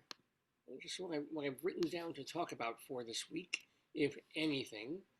Because this is the major thing that's kind of taken over my mind over the past day or two. Yeah. What we've been watching, I have not had the chance until literally last night and this morning with our friends to watch any of the Olympics. It has completely blown by me. I don't care. It's not like when you're a kid and it was everywhere and there were 4 channels and one of them had the Olympics, so you might as well watch the Olympics. Now you don't have cable, you're not even watching the damn stuff. But it's kind of cool. They have, I don't know if you've heard about this, they now have breakdancing once and only one time as an Olympic event, which when you watch it, you understand. It's very, very physical. It's very, people make fun. They say, how can breakdancing be an Olympic sport? But at the same time, it's no more or less physical and competitive and graceful and involving so much rehearsal and training than ice skating or ice dancing or, acrobatics or pommel horse or whatever you call it. So it was kind of cool to watch that. It was fun watching the Australian woman who was getting so much trolling and hatred on the internet. She's an Australian woman who is a doctor, right? She has a PhD, a doctor, like academic doctor, who teaches and who has written her dissertation about breakdancing, doing it. She's like in her 30s, going to the Olympics, representing Australia for breakdancing, because we know how popular breakdancing is over there, down under. And, she's better than you or I or any person on your block. But compared to other breakdancers, compared to pretty much anybody you would have seen spinning around New York City in 1982, it's kind of like, good try. Good. You've got energy and you're special. Good job. But as opposed to being like a worthy Olympic competitor, you're kind of like, well, she's cute, good looking academic lady. But mostly ray gun, because they will take these weird breakdancery nickname things. So Ray, so she wasn't the best. And then of course we talked about last week even what went viral beyond even those of us who've not been watching the Olympics at all. The the French pole vaulter with the Italian name, who well, let's just say he carries his own pole. We all saw that. If there's a way to lose in the Olympics, right? Like 4 years ago, Simone Biles got the twisties. It was embarrassing. It drove her into a mental tailspin. She came back, and now she's like the hero of the universe. Great, fantastic. Or you can watch some of these sports with the hoops and the balls and the twirly things, and somebody drops it, and the hoop goes over here. It's like, ooh, embarrassing. If you're gonna be embarrassed at the Olympics, let it be by going up on a pole, looking really great while doing it, muscled and handsome and whatever, and then knocking the pole off with your dick. That is a win, okay? That's a win-win in a loss. That's basically saying, hey, ladies, I'm not bringing home the gold, but I'm bringing this everywhere. So, just put your phone numbers in slide me your DMs with your phone numbers, and I'll get to the 800 of you one by one every weekend. It's probably 2 by 2 every weekend, just because what a way to lose a sporting competition moment. So yay for him. He is the biggest loser in the best possible way, which is kind of great. So yeah, we've been watching just a little bit of this stuff. So we've seen breakdancing. We've seen the twirly things, twirly things just get so boring. They take, I'm going to use my disgusting phlegm-filled handkerchief, but it's just handkerchiefs on sticks that go, and it's pretty for like a minute, and it involves a tremendous amount of skill, no question, and grace and dance and athleticism. But after about, a minute of every 3 or 4 minute routine, you're kind of like, okay, yes, they're tumbling in the thing, they're catching the thing. Hoops is better. I don't know why. Hoops is just somehow more interesting and more fun to look at than the twirly streamer things. One of those things. And that's all we've seen so far. I've missed, as I said, the last 3 weeks of everything. Missed swimming. Our friend said, I don't know if he was joking or not, but that initially there had been a thing of obstacle swimming. Wouldn't that be the most wonderful event ever? Because swimming is like, okay, gonna time you, gonna want to swim back and forth, back and forth, back and forth, see how you do the turn and who touches first. Fine. But obstacle swimming, man, put a shark in the pool. They'll go a lot faster, I'll tell you that. Or just anybody who decides to stay in the pool and risk losing a leg automatically gets a medal. That's the bravery of that. Or I would think the biggest obstacle of all, if you're doing obstacle swimming, not just like creating like mounds and obstructions inside the pool, but okay, you're told the person swimming in front of you has diarrhea. Go! That's an obstacle. That is my idea of obstacle swimming right there, ladies and gentlemen. And they're combining, I don't know again if our friend was joking about this, because he's kind of got this great deadpan about him, but that there is, or they were thinking of such a thing as a combined event, right? And they used to do it. Have you ever seen the not skeet shooting, but when they ski, and then they get to a certain point, they stop, and then they shoot things. This has been an event. This has been a thing. I don't know if they're still doing that in the Winter Olympics, but you come down, you're slaloming, you're shooshing, or whatever the hell the words are, and then you stop for a second, grab your gun, and like pull something out of the sky with it. I do believe this is real, and this idea of combining things like triathlons and pentathlons, which really test all kinds of skills and sports acumen of these different athletes, right? This is a very cool thing. And yeah, okay, so you run a mile, and then you do this, and then you shot put. It's idiotic. That's what we think of. What will we do next? But I don't know if they were honestly thinking about this, of combining boxing and chess. Think about it. Boxing, and so you go around with your opponent, right? You try to bash his skull in, and then if they have any brain cells left, there's like pawn the king bishop 17. How this would work? You know what? I'm sorry. I have to check and see if this is a real thing or if he was joking.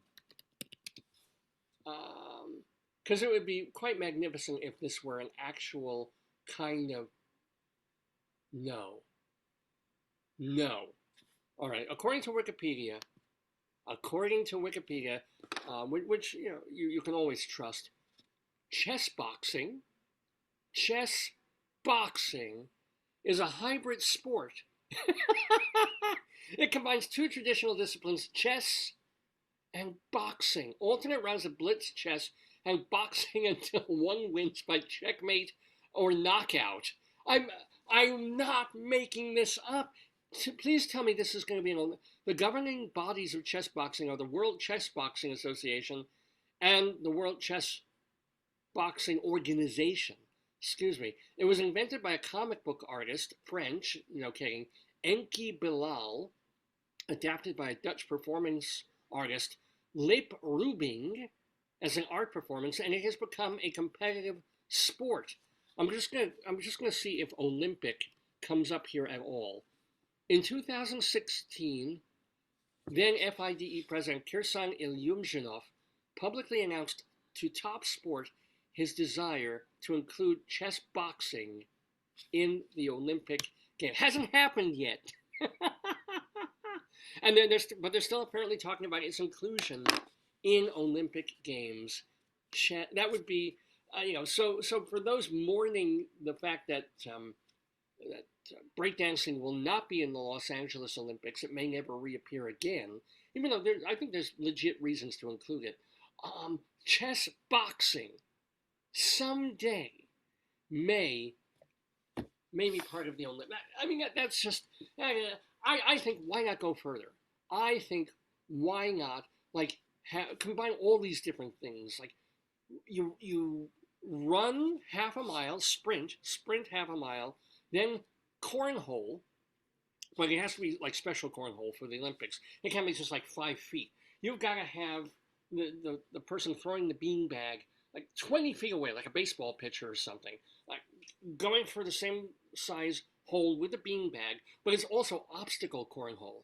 So maybe you have this giant inflatable turtle that might come up while he's throwing it, so it approximates miniature golf, and then he throws the beanbag in. Wherever it lands, he then has to run, go get it, toss it up in the air, shoot it, and then all the stuff comes out. And then it's full of streamers. The bag is not actually full of beans or sand. It's full of like these colorful streamers, which he then has to dance with for 2 minutes in a synchronized, beautiful, competitive way. Right? At which point he wraps one of the streamers around the pommel horse, and he has to do a routine on that without getting his legs tied up. Then more cornhole. Then he has to play around the backgammon. And they just do this for like 7 hours. They keep adding sports until the guy drops dead of exhaustion, or medals, or anybody who completes the thing medals. And then at the end of it, I can't even tiddlywinks or something. They just end instead of ending big, they end on something that is the most ridiculous, like two players with a game of card war. Like, oh, my 3 beats your 2. It's like, Olympics, man. I can understand, we're watching on a nice, big, beautiful screen. It's fun to watch. It is kind of neat. It's nice to see it again. I'm getting that opportunity. Did not miss it until I started watching it. And I said, oh, this is kind of fun. This is kind of cool. But, and I have to say, a pleasant surprise for old Dave here is we were watching the Israeli team doing the streamer thing and the hoop things. A bunch of Israeli girls coming out doing their stuff. And in the auditorium of several hundred people, several Israeli flags, and really, really did not see any kind of protesting or booing or no, whatever position you were on in the war, and you all sure know mine. But it was kind of nice to see, like, oh, okay, this really is the Olympics. This really is separating away from politics. Even though the Ukrainian team came out with these Ukrainian flags on and playing stuff, and the Israel team came out and played traditional Jewish music that I was learning in Hebrew school back in 4th grade. But the audience was cool. Man, it was maybe there were guards, taking down any sign of a Palestinian flag or any kind of protesty thing. But it was all about the sport and cheering on people who were doing their best as competitors, whatever country that they're from. People were talking about the medaling. What was it, a couple of days ago, where the U.S. team sort of bowed down in deference to another team that had a lot of hardship. That's yes. Yeah, if you get back to the main idea of what the Olympics ought to be, of the glory of celebrating athleticism and training and skill and sacrifice for the egalitarian of sport, no cheating and no BS, just like shake hands. I'm going to do my best to beat you. You're going to do my best to beat. And then at the end of it, we'll share a beer and tell not war stories, but stories to each other, and we'll both support each other on the podium. Yeah, all for it. I really, really am. So kind of cool stuff going on. And literally, as we speak, for 2 more days. Anyway, I'm one more Dave Lefkowitz. You're watching Dave's Gone By. If you want to find out more about this program, remember you can go to davesgoneby.com. davesgoneby.com. This is where our archives reside. So if you want to... I would give you my phone, but it's on there for pictures. Oh, we can't, yeah. Well, it's all charged. Yeah, I can't reach it because I don't want to cross the camera. Oh, sorry, hold on. Well, yeah. Then we can show some of the stuff that we talked about this week. I'm going to give you your friend. Well, careful. We didn't make that. That's, again, this is... this is putting it in front of your face, because literally this has a pretty wide lens. This is, yeah. Wow. And you thought this show was Untitled bearable. This is pretty cool. This is actually paper. I thought it would be paper mache, but it must be some kind of art project and not 3D or anything. This was made many, many years ago by our friends' kids. Oh, we're starting to get out the little baby toy things here. What is this? Is that a centipede? I don't know. Or is this a sexipede? I would look it up in Sexopedia, but then it'd get me all sorts of weird pictures. Just don't get in trouble. I'll have to call the. She's gonna have to call the. Oh no! Okay. Oh. Here, I'll take them. It's a good thing this isn't a black bear, or they just shoot him You right want out. the pictures? Oh yeah, please do. Hold on. So this doesn't actually go on the head. This kind of It just might. goes No, it might. You can face take it back. forward. No. You could hold it. Well, anyway, I'm Dave. This is Bear. This is my darling, adorable, and Here are helpful your wife. pictures. Just. So this is some of the stuff that happened this week. I don't know if there's anything. I'm just gonna run. Major. I'm gonna run up because it's the hip hop on the Olympics, and you know that's the place. Wait a to minute. be. Wait, what do you mean the hip hop? What are they're they doing doing? break dancing, Oh, and more yeah, break- we're looking at break dancing on the Olympics. So Yeah. This is the closest I get to breakdancing. It's just going into a store and looking for Jewish food. And we had another box of something else that this company made many it months was like ago. matzo chips. Yeah, matzo. You're right, matzo chips. This is the matzo project. Because yeah, it takes a lot to combine flour and water and make it flat. So no, would it kill you to try something new? So we found that, which is kind of neat. And what else do we find here? This is coming up later this month. Thank you, Wegmans, one of the places that we shop for groceries at. Where actually we'll have this too. So this is kind of, some things get better, some things get worse. I remember back in the day, if you wanted to read a magazine, you had options like Reader's Digest, Saturday Evening Post, Good Housekeeping, New York Times, Sunday Magazine. Now even the names of magazines is like, yes, your favorite magazine of mine, Anti-Inflammatory Chicken Dishes. I mean, it's one thing if that were an article in a magazine, but literally the whole magazine is called Anti-Inflammatory Chicken Dishes magazine. So I would love a monthly subscription to that. What else we got here? We got the Matzah Project thing. We've got, coming up, I believe, on the 20th of this month. So just a week and a half away, ladies and gentlemen, National Bacon Day. Does anything get better than that? I do not think so. National Bacon Day. And then we have, what is that? No, she'll talk about that when she wants to. Oh yeah. And then the games. Right, when we were growing up, I'm 60 years old. So when I say when I was growing up, I'm talking about 1960s and 70s, late 60s. So you had hooks, shoots and ladders, right? You had card games, Go Fish. Remember Go Fish? You had board games like Monopoly. And Operation I didn't get into, but those were the games. Now, even the games are insane. You have Anti-Inflammatory Chicken Disease, the magazine, or Chicken Dishes, the magazine. This is a game called Chicken versus Hot Dog. Never knew they were enemies. Never knew that they had a rivalry. And yet apparently they do. Chicken versus Hot Dog, the game. And I mean, you will see poop games now. You will say things like I would have as a kid when I was trying to be funny. Make up as ridiculous, like catch the poop, don't fart in the room. And now it's literally a game made by Hasbro or Milton Bradley. And then, of course, potatoes. Because always potatoes. What else we got here? I think we showed these last time. And then, of course, books for children, including Dad's Runaway Butt.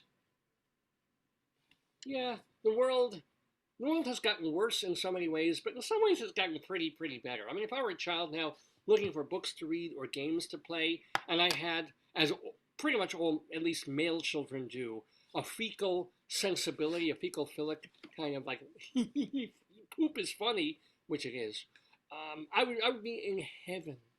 Every other game has a toilet in it.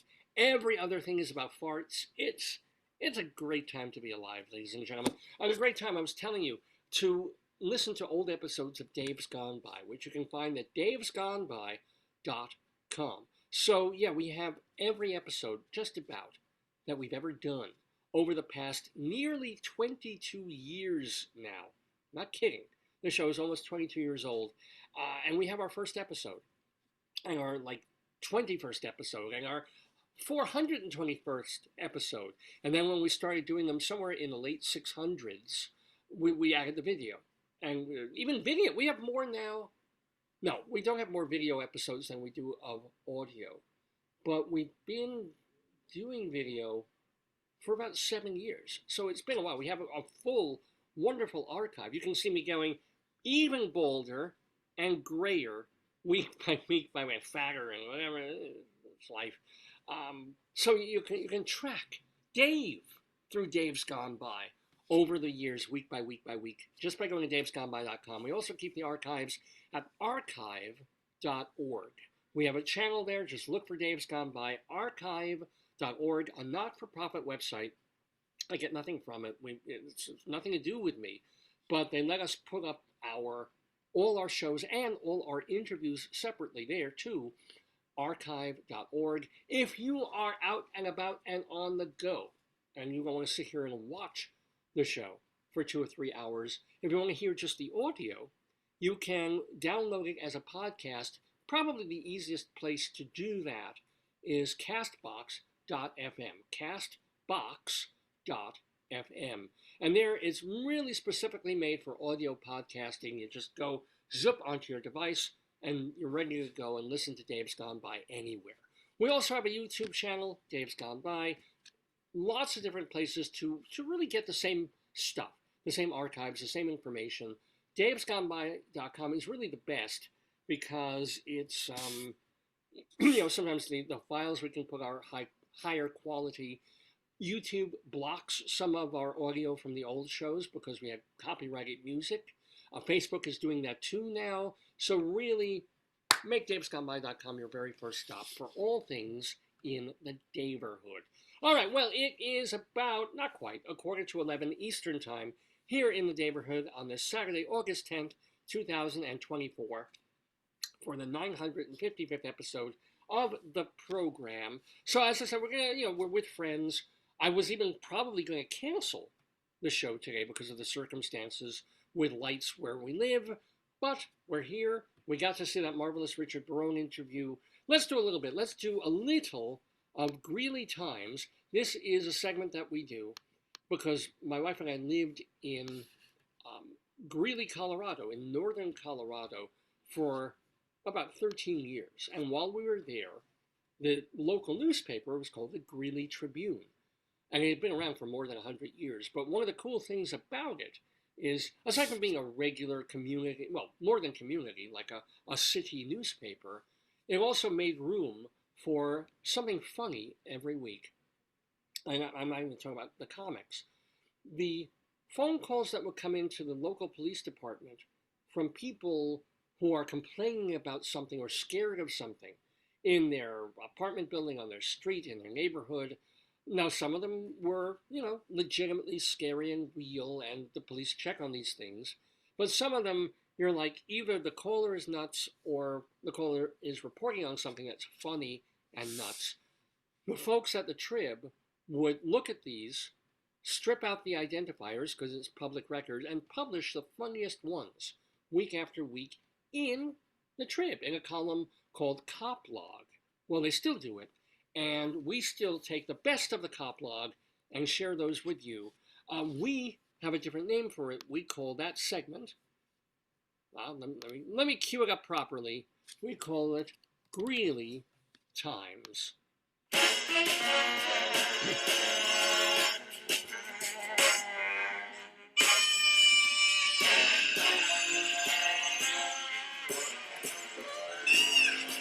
Yes, ladies and gentlemen, Greeley Times here on this Saturday morning. So, again, apologies if it's going to look a little weird because instead of reading from a piece of paper, I have only what I have in front of me on the screen, because it should be pretty much the same. So we will start with something criminal that happened, and these are really only 2 or 3 weeks old. These are brand new phone calls that came in to the police department. I don't have our sound machine or our funny noises to make, unfortunately. Maybe I could do that.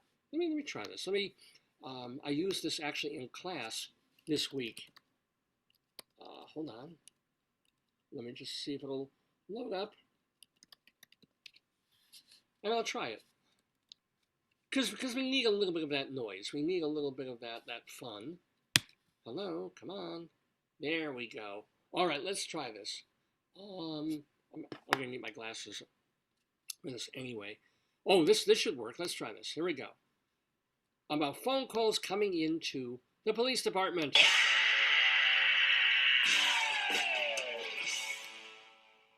Yeah, all right. A caller at an apartment complex on 27th Street wanted to know if an officer could give him, quote, a ride back to his crib on the other side of town.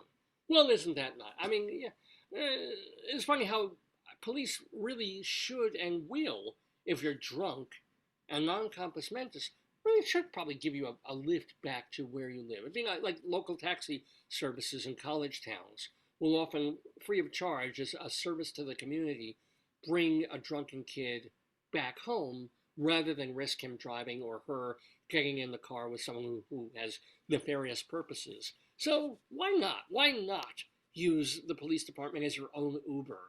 I mean, we should all start trying that. Just saying, give it a shot. Like the policeman will say, like, no, call Lyft, call Uber, leave us alone. But if you get one who says yes, hey, you saved yourself like 15, 20 bucks. Give it a try, folks. Oh, we have another call.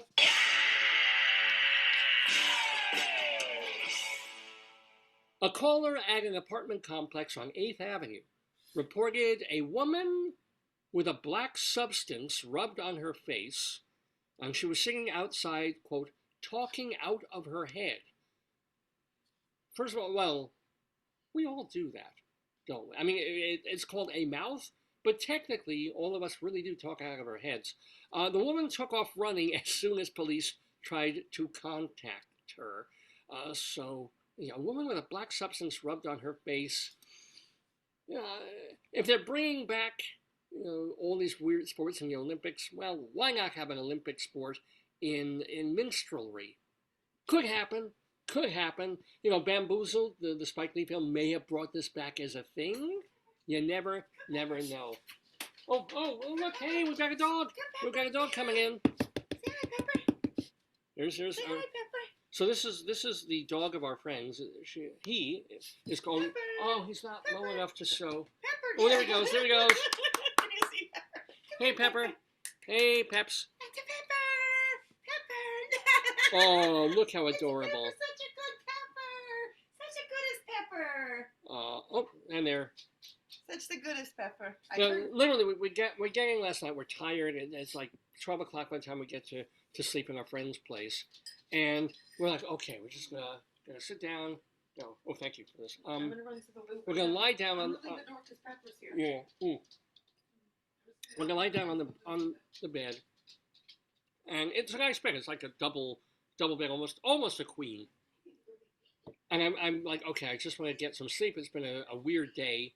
I was tired all day because of the weather and because I was ticked off that I couldn't get the work done that I wanted to do because of the blackout and stuff. So I'm like, okay, and literally, as I am about to lie down in the bed, this big, like 100-pound lumbering black lab dog, Pepper, doesn't decide to just say, hi, let me sleep with you guys. You're guests. You're cool. Let me go right in the middle between you, or let me go by your feet.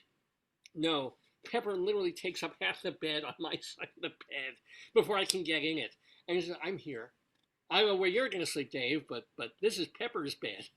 And I said, oh, you got to be kidding me. So we try and, because I don't want to, when you have a dog, they do say let sleeping dogs lie. And it is his house, and it is his domain, if you will. And you don't want to mess with it. Like, oh, the dog is sleeping, it's so cute. I'll try and work around him. Right, so he leaves me like half a foot on the edge of the bed where he's not. My wife, she's got like more than half the bed. She's fine. She's all set. Me, I'm like, okay, here's my wife. Here's dog. Here's where I have to sort of sneak in, maybe bump up against the dog, which would be great in winter, but in the middle of summer, even though it's much better, weather-wise than it has been. It's not like 90 degrees out, but still, I'm like, well, the last thing I really need right now is to sleep on a sliver of bed and then be warmed by a giant, 100-pound Labrador dog. But I'm scooching in there, and finally my wife was like, just we'll move him, and she scooches him up, tries to get him to the middle, which he does, and then he just runs off and goes elsewhere, and then comes back. And I remember waking up in the middle of the night because the dog woke up. The dog had found a spot in the middle between us, and was like, and then flinched. And I woke up, and she woke up, and the dog woke up, and was like, "Hey, good morning." And the dog went back to sleep. We went back to sleep. It's been a long time since we've lived with dogs. But is Pepper in? Yes, well, you can see me. I don't want to be seen.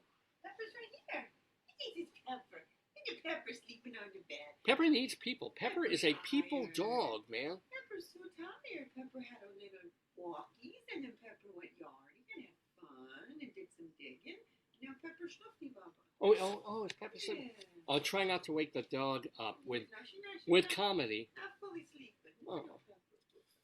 You're just So, anyway, we are doing, we're doing Dave's Gone By, but we're in the middle of Greeley Times on this Saturday morning with phone calls that come into the police department up in northern Colorado. So, we have, You know where you can make the signal. Actually, check this out. I've got all of these here. Let's do. You got this, David. Oh, I'll make the this signal. has a siren? I'll make the signal to B&G guy. I can't get it anymore. No? I don't know why this keeps going black. It's really irritating. It keeps like, Am no, I don't in touch that it. It's gonna be frame? hot. Yeah. No, I wanna. Yeah. Now. I'll call them. Hold on. We'll get B&G. Yeah, but I'm not getting the Mark Ocho, Really? which I love. Are they the 800 number? Yeah, try yours, because Okay. maybe on my phone they're not doing it anymore. And put it on speaker. Yeah. You gotta hear this again. I love this. Thank you for calling Geico. Oh, that's Geico. Call may be recorded. That's our insurance, which will not cover What's the wait? spoiled food. Oh no, we don't have the policy. Well, who knew you needed a policy if there's a blackout? Special food policy. You have reached the BGE emergency line. BGE crews are responding to weather-related power outages. Please stay on the line to report an outage or a down Yeah. wire using our automated phone system. Wait, maybe? Outages may also be reported online at bge.com or by using BGE's free mobile app. All right. To sign up for email and text No. notifications, visit bge.com/alerts. We expect 80% Yeah, of yeah, customers no, to wait. be restored No, wait, by wait. Oh, Friday, it gets the August market 9th at Ocho? 11 Mhm. p.m. and vast majority restored no Yeah. later than Saturday, August 10th at 11 p.m. We'll send you updates as they become available. Thank you for your patience You're as our welcome. crews work Yeah. as quickly and safely as Okay. possible to restore service. If you smell gas or need to report a gas I think it's emergency, 2, right? press 1. For a power Wait, yeah, outage, they're not. electric emergency, or other electric issue, press 2. For everything else, to report a total loss of power or for an outage update, press 1. For damaged power lines or equipment, press 2. Partial loss of power or dim or flickering lights, press 3. If your service was turned off for non-payment, press 4. Street light problems, press 5. If you are planning to work near power lines or for any other electric issue, press 6. For main menu options, press the pound key. They took it off. No, it's the first thing you hear. That was the thing. Yeah. Try the other BGE number, though. There's one that's not the non-emergency number. No, this is the one I think. Yeah. Mark el número 2. I want to try this one. This was from Wednesday. I thought Oh, this is so terribly disappointing. I don't know what they have. They'll make noise. Anyway, well, I got this. Check this out. What is that? That's instant gobble, I don't think. which is how some of those girls got into the Olympics. Yeah. Yeah, I don't know if they have any noise making. Some noise making. What do they got there? Oh, no! Oh, careful, No, careful. something in there. Yeah. Don't go messing with the other people's stuff there. The Legos. Because this used to be the room of one of the children of our friends. So there's all these old toys from like 15 years ago. That's kind of fun, but nothing that really looks like it's going to be a noisy thing. No. Nah, just wheelie things and games of Big Boggle as opposed to regular Boggle. Yeah, I don't know, sweetie. Forbidden. Yeah, but check out. I've got my beloved Instant Rim Shot website. So I've got Reveille. Check here. Here we go. Wait. Come on. Here we go. Hey. There you go. Well, a caller at a diner on 9th Street reported a shirtless man destroying the landscaping with a stick. Now that's it's one thing to write a bad review of a restaurant on Yelp. It's quite another to take out your aggression by going, that was a bad omelet. Now I'm just going to grab a stick and start killing the azaleas. I was like, there weren't enough mushrooms in the omelet. Oh, wow, the calls are coming in fast and furious, my friends. I'm also going to need my glasses again. Here we go. Oh, do we have another call? I think we do. I think it's coming. Oh, my Lord. It's a very strange siren. It's like a clown car siren. It does sound like a clown car siren. A man on 8th Street reported that his phone was dead and his car ran out of gas.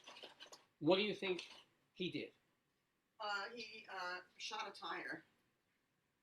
Oh, well, no. Phone was dead, car ran out of gas. How do you bring attention to yourself? Oh, you take your pants off. That's what I would do. What would an even less normal person do? Scream? Oh, walk in the middle of the road. Walk in the middle of the road yelling.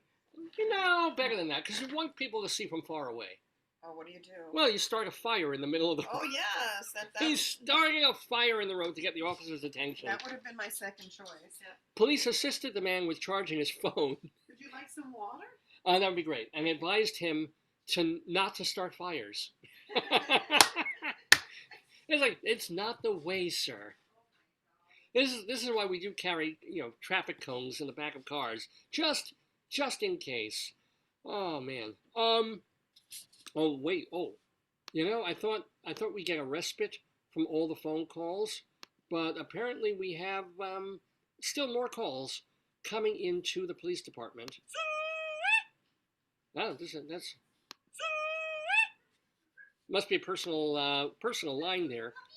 A caller on North 43rd Avenue. Speaking of all things farms and farm animals, thank you for this. Oh, it's spritz too. Yeah. Oh, lovely, thank you. Good, you want more? Okay. I'm not even finishing this. Okay. Here, David, I think when you do these, you should be wearing. Oh, for the Olympics, yes. Wear your helmet. Yeah, hold on. You should be wearing your helmet. Do some breakdancing too. Oh, good God, no. Yeah, Here we go. Now, let's try this. Which direction? I guess it goes like this. Yeah, that's the back. Yeah. Here we go. Oh, yeah. Ah. I'll give you here. Hold your bicycle tire too. Yes, I'm ready for the Pent Schmuckalon. Here we go. Oh, honey. Go ahead. What is my favorite store when we go for coffee and peanuts and stuff? Jeffy Nuts. What's near Jeffy Nuts? The tube bending. Look.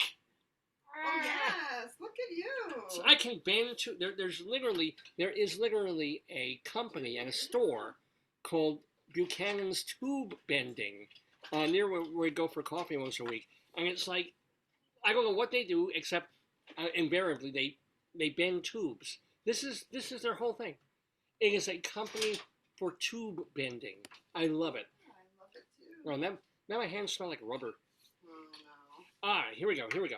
We need another someone call. Oh, I was talking about another farm and agricultural call that came into the police department.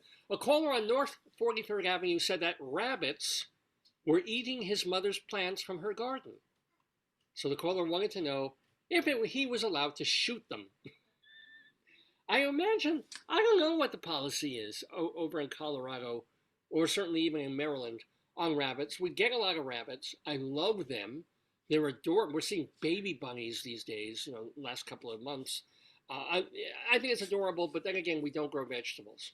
We have flowers, we have plants in our backyard, lovely backyard, but I don't have the time, the energy, I don't want to deal with actually growing tomatoes and cucumbers and rutabagas and eggplants or whatever the hell else you can grow in our climate.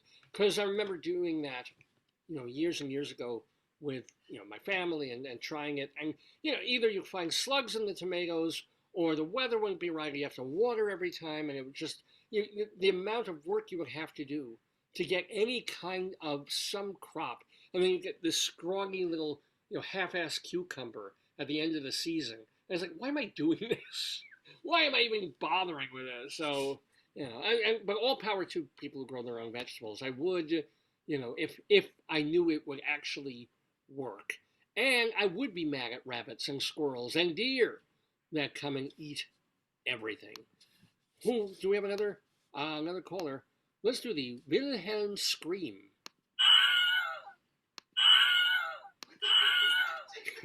That's a great one. All right. It's funny. I have a phone here. I can actually take it from the telephone. This is the Wilhelm scream. Listen. Sounds horrible. I know, right? Well, let's see. This might be a horrible story. This might be a scary... Oh, it is!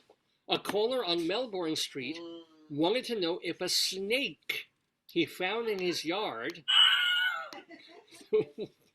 was poisonous. Police responded. Dispatch notes indicated simply... Okay, so this looks like it's going somewhere scary and interesting or something. I'm like, it's a garter snake. It's just a, stay away from it. It'll stay away from you. Or it might bite, but it's not too poisonous. No, this is what happens. The caller finds a snake in his yard. Police look at it and they realize it's a toad. Yeah. Listen, I love this one. I love the Wilhelm scream. Another phone call, a caller at an unknown apartment complex. So it's not on any map. It's in station 9.5, if you will. A caller at an unknown apartment complex reported snakes in the air ducts coming from the apartment above her. Yeah, kids, drugs are good. Let's have another one. And so a caller on 10th Street reported really foul-smelling bags in the dumpster outside of a business. The caller said it seemed like body parts were in it. Police investigated and found that the bags contained wet leaves and miscellaneous yard debris. So that's how. Why? I mean, I imagine if there's like animal poo in there, or maybe they had compost, that's where the smell would be coming from. Decomposing leaves is not going to. Should probably not smell it. Kind of cool, huh? Well, let's do one more of our Greeley Times. Our phone calls coming into the dispatch of the police department. A caller on 13th Street. I don't know, this is not it doesn't feel like a gong caller. Maybe this should be more like a, what is this? What is this one? Come on, son. Come on, son. Interesting ringtone there. A caller on 13th Street said his neighbors stole his trash can. Come on, son. And filled it with trash. Well, I guess sometimes if you have extra and your bags are full, you want to borrow your neighbor. Can I put an extra trash bag in your thing because we're full? But I don't know. Thing is, what could the neighbor do with it? If they steal your trash can, you can visually see it if they're leaving out for the garbage people. Come on, son. It's going to be a rather interesting neighborhood there. We'll do one more. A caller on 80th Avenue reported, quote, a strange person on the street doing strange things. That is, quote, a strange person on the street doing strange things.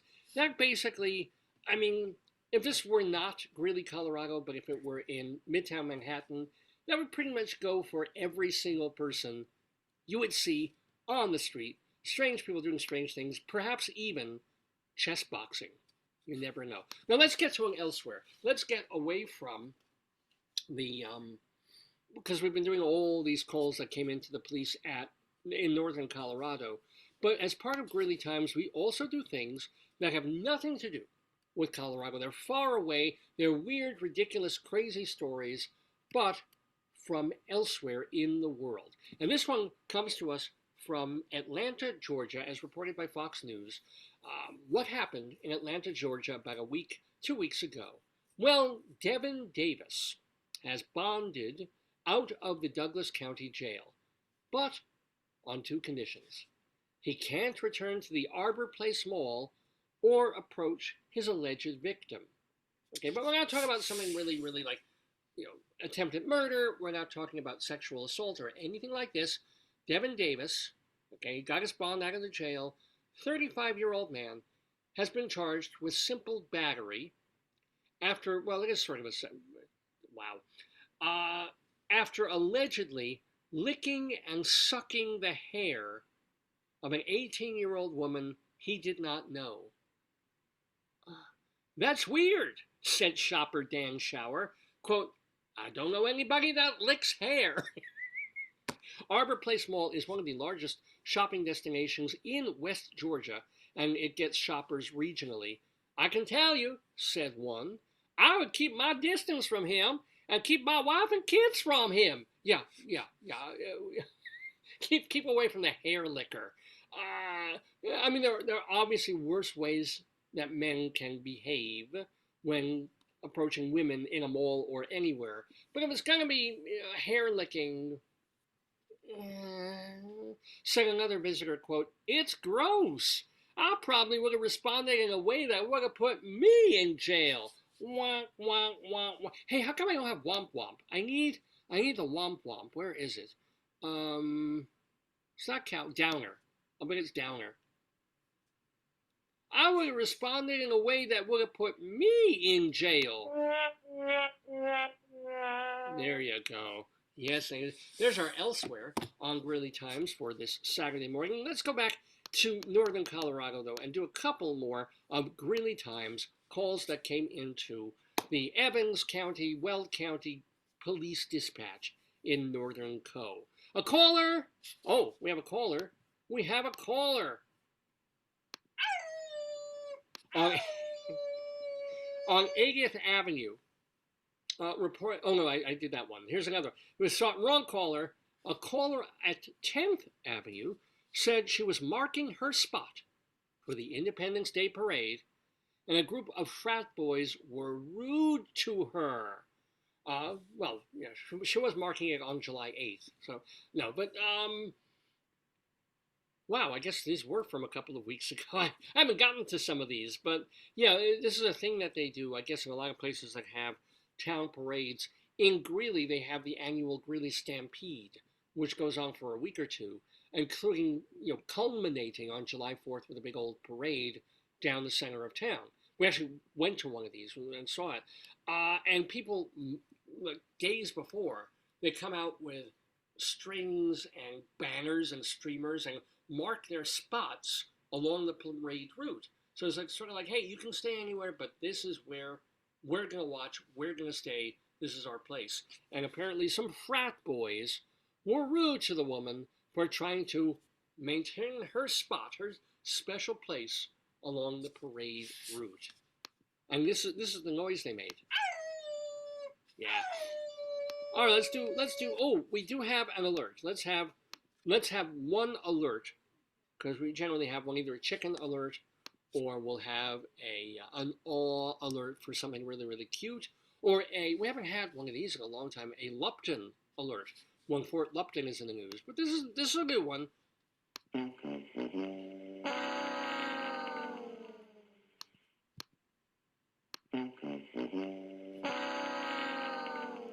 This is a champagne problems alert.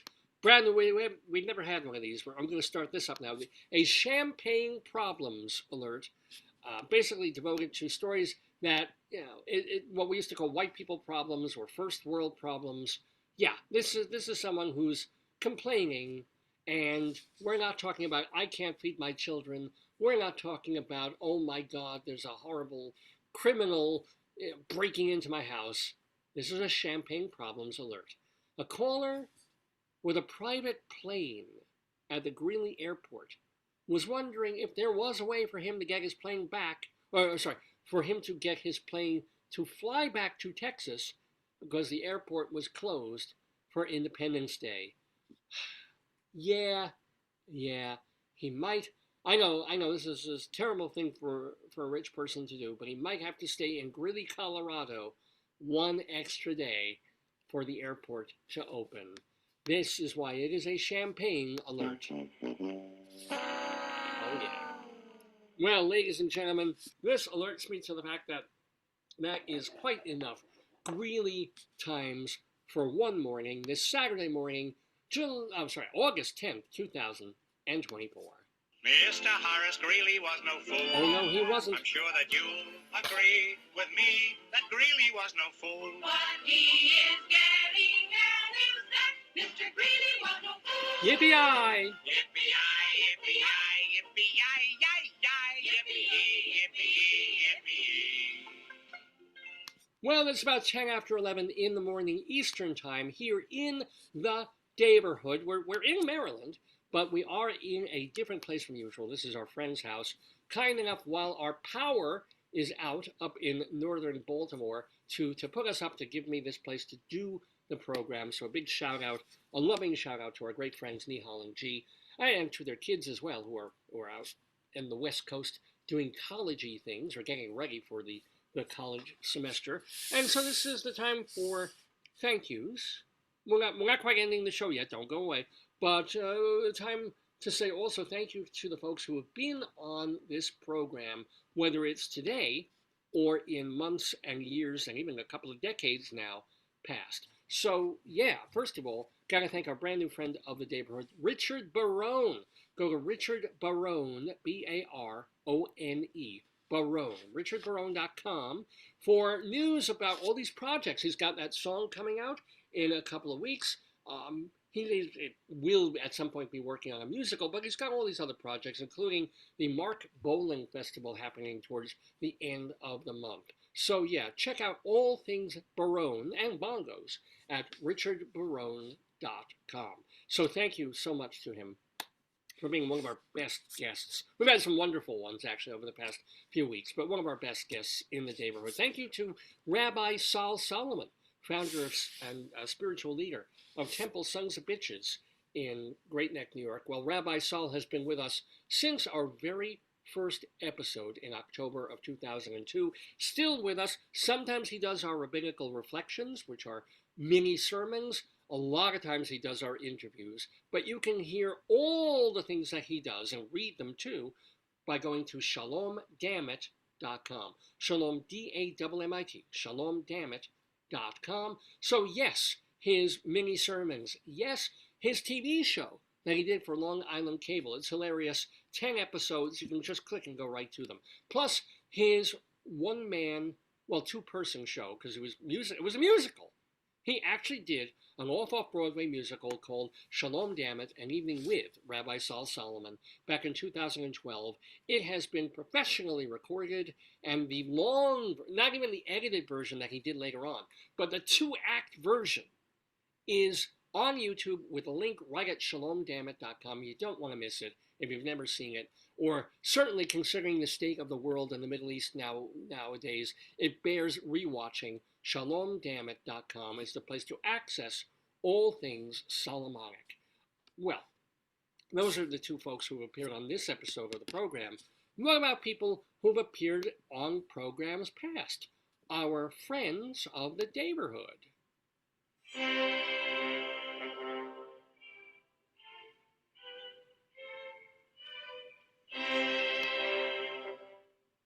Because they're like friends, they're like family. We want to keep you apprised of what they've been doing since they've been on the show, because we're proud to have had them on the program. Let me get my glasses on for this. Gotta have them. Here we go. Oh, congratulations to actress Alice Ripley, because she is, of course, on the CD that captured her Tony-winning Broadway role in a show called Next to Normal. Well, it's the 15th anniversary of that musical, so they're doing a re-release and a bit of a remastering of the original CD and putting it out again. It just happened, I think, yesterday. So if you've never gotten a copy of Next to Normal, or you want to upgrade the copy that you have, you can also find the digital version online. It's Alice Ripley in Next to Normal, revivified on disc and on audio, I guess you could say, on digital. I want to let you know and remind you that you have today and tomorrow still to catch the Rosenberg Strange Fruit Project. It is, and it has been extended, by the way. It was supposed to end a week ago. They got another week on it at 59 E59 Theaters. It was created by and stars our friend of the Daverhood, playwright John Giler. So it's the Rosenberg Strange Fruit Project. So we've got shows today and tomorrow, and then it is closing. So go see it. Want to let you know that Eric Comstock and Barbara Fasano are doing a special cabaret show called Young Sheldon. Nothing to do with the TV show. It's a tribute to Sheldon Harnick and his music, particularly early in his career. And Sheldon Harnick, by the way, friend of the Daverhood. He passed, I think he made it to 99 years old, or just about, before passing last year. But anyway, a tribute to Sheldon Harnick is at 54 Below, and that is happening this Monday evening, August 12th. Plus, the same evening, Robert Cuccioli is doing an invited reading of a play or a musical called Return of the Black Crook. Black Crook is thought of as like the first Broadway musical, the first like modern-ish, modern-day idea of a musical in American theater. So now they're doing a completely different, or I guess a sequel to The Black Crook called Return of the Black Crook, and they're reading it at Pearl Studios, and Robert Cuccioli is taking part. That is happening Monday night at Pearl Studios.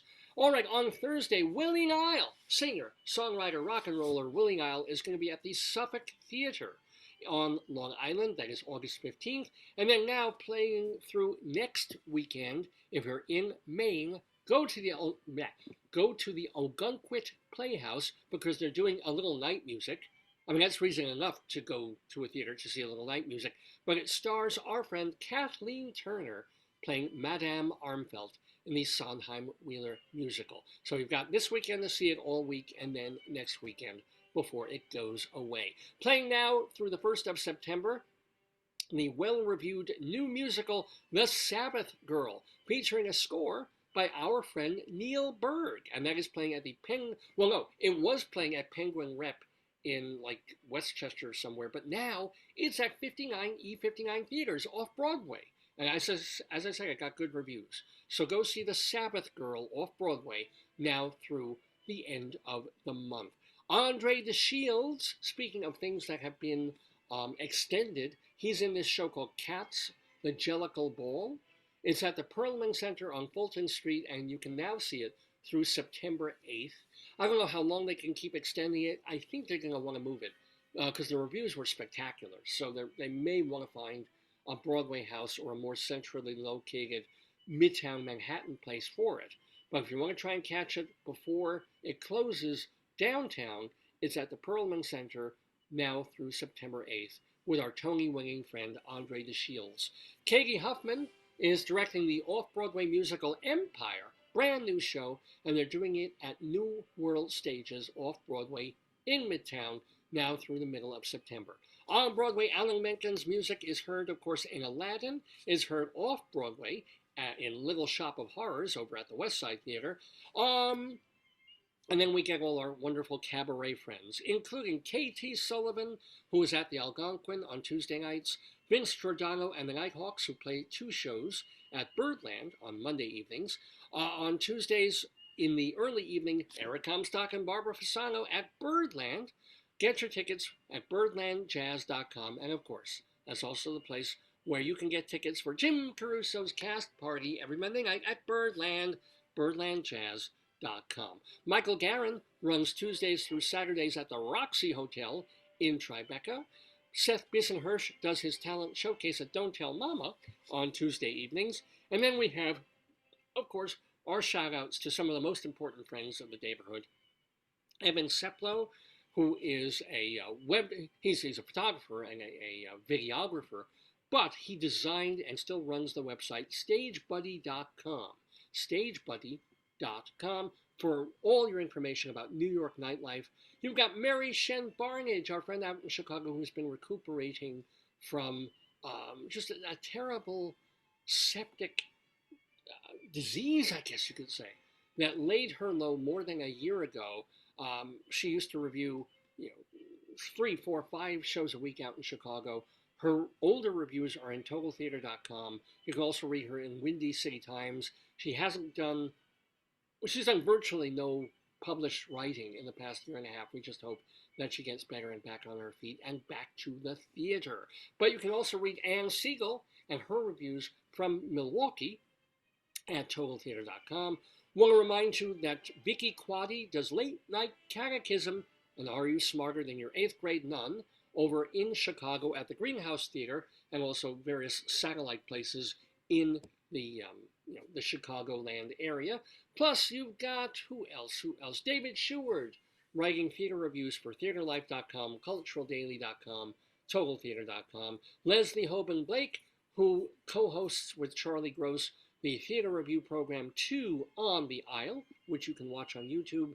And as ever, a shout out to Dr. Demento, who has been not only inspired who I am as a broadcaster, but has been on this program twice, including our 500th episode. Go to drdemento.com to hear archive shows going all the way back to the 1970s, as well as the new programs he puts up every week. drdemento.com. Stay demented in the Daverhood.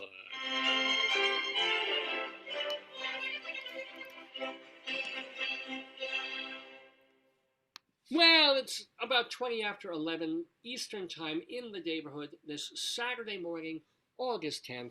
I'm Dave Lefkowitz. I hope you've been enjoying this episode of the show. Richard Barone and the Greeley stuff is, as I said, it's a little more truncated, a shorter episode than usual because of the circumstances and of our being in this other place. But I'm so thrilled to have the option to do the show this week, to have electricity and Wi-Fi, and the stuff that I prepared all week to share with you, including, God help you, our Colorado Limerick of the Damned. Because I mentioned before that my wife and I lived in Colorado for many years, which prompted me to start doing Greeley Times. But also I began writing a poem about all these different places in Colorado, right? Every town, every city, big city, little city, tiny little ghost town hamlets that haven't even been on maps since the 1930s. But if I could rhyme stuff with it and make up a dirty, disgusting, horrible poem about it, by gosh, that's what I do. So ladies and gentlemen, today we go to a place called Arrow, Colorado. Arrow, like the Arrow, Colorado. It is a place, or at least it was, and so I've written a poem about it. I'm going to tell you a little bit about Arrow as part of our Colorado Limerick of the Damned. You're the poetry man. A limerick is a comic verse of 5 lines, in which lines 1, 2, and 5 will end with words that rhyme. And likewise, verses 3 and 4 also end with words that rhyme. So this is a limerick. Rocky Mountain.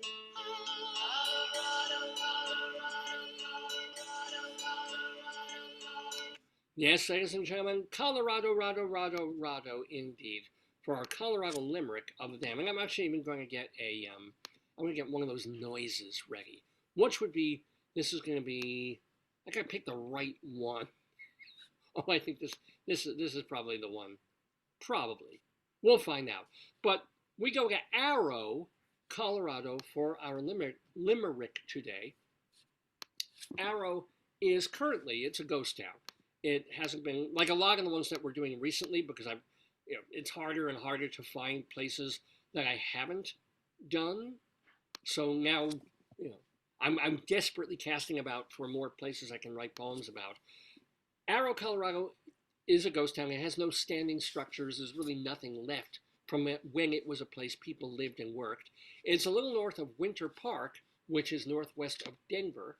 One fellow wrote on the interwebs, whatever you can find about this place, is that it's a great place for metal detecting. Like, you go around with one of those machines and you're looking for old jewelry and metal crap in the sand. This is a really good place for that. The fellow also noted that Arrow, Colorado started as a forest and then was turned into a railroad and a logging camp. So, forest no more.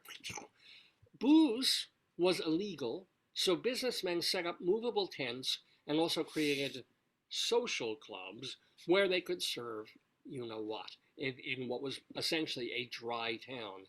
By 1904 and the railroads, the town was actually booming, and a big main street, and it had a post office that actually served about 2,000 people.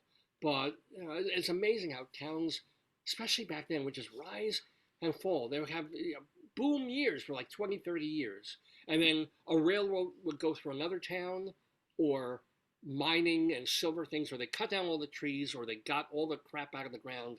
There's nothing left, and everything just goes abandoned and into nothing. And they didn't build a new town near it. We have such population problems over all parts of the world, and yet there's whole swaths, at least of Colorado, where acres and acres and acres of land and like one person living on it, or tourists traveling through it, and they've done nothing. There's an old abandoned schoolhouse. There's a post office that no longer exists. There's a structure that you can't really go into because it'll fall down if you breathe on it. And yet, for 80 years, it's just been there. Which I guess contributes to the openness of a town like Colorado, but you sort of wonder, like, with real estate so insane, why don't they just develop these places? If it's not that near water, well, it's modern times. You can pipe in the water. I mean, I don't get it. But it does leave us a ghost town like Arrow, Colorado, which I can make a disgusting, horrible, and get the children out of the room poem for you. It's Arrow, Colorado, our Colorado Limerick of the damned. 'Twas in a hotel room in Arrow, where I tried to fuck me a pharaoh. The foreplay was fine, her blowjobs divine, but goddamn, her twat was too narrow.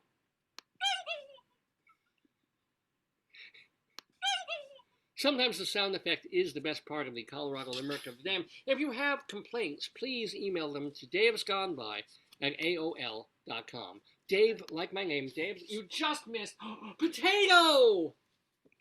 Potato.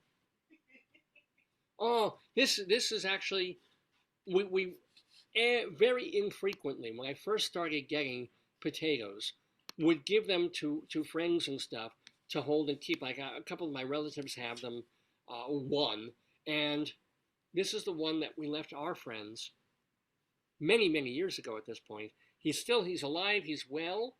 I'm going to check on him. I'm checking his spots are, oh, look, his spots are puckering. He's getting old. Oh my God, he's got puckery spots. Oh, wow, he may need some Metamucil or something. This is common. His fur's getting a little roughish. He's not as soft as he used to be. I need to talk to our friends about this. But otherwise, he's in pretty decent shape. His tag, a little raggedy. I mean, he's well over 20 years old at this point, but he's still Potato, isn't he? And I'm telling Potato and you that if you have any complaints about this show, or compliments, or suggestions, davesgoneby@aol.com is the place to send them. davesgoneby@aol.com. So I try and read every comment that comes in. You can also message me right on the Facebook page, direct message me or leave comments under the show, leave thumbs up, emojis, whatever you want to share, because I do this, for you. But I do this for the reaction, for the response, for the love that I get from all you folks out there watching, saying how you enjoy the show, how you've shared parts of it, how a bit of one line will make you laugh. Any of it is always fun for me to read after the show's done for the week. So davesgoneby@aol.com. Please also remember that I'm a writer, and besides being a podcaster, you can read my interviews and my writings by going to davelefkowitz.org.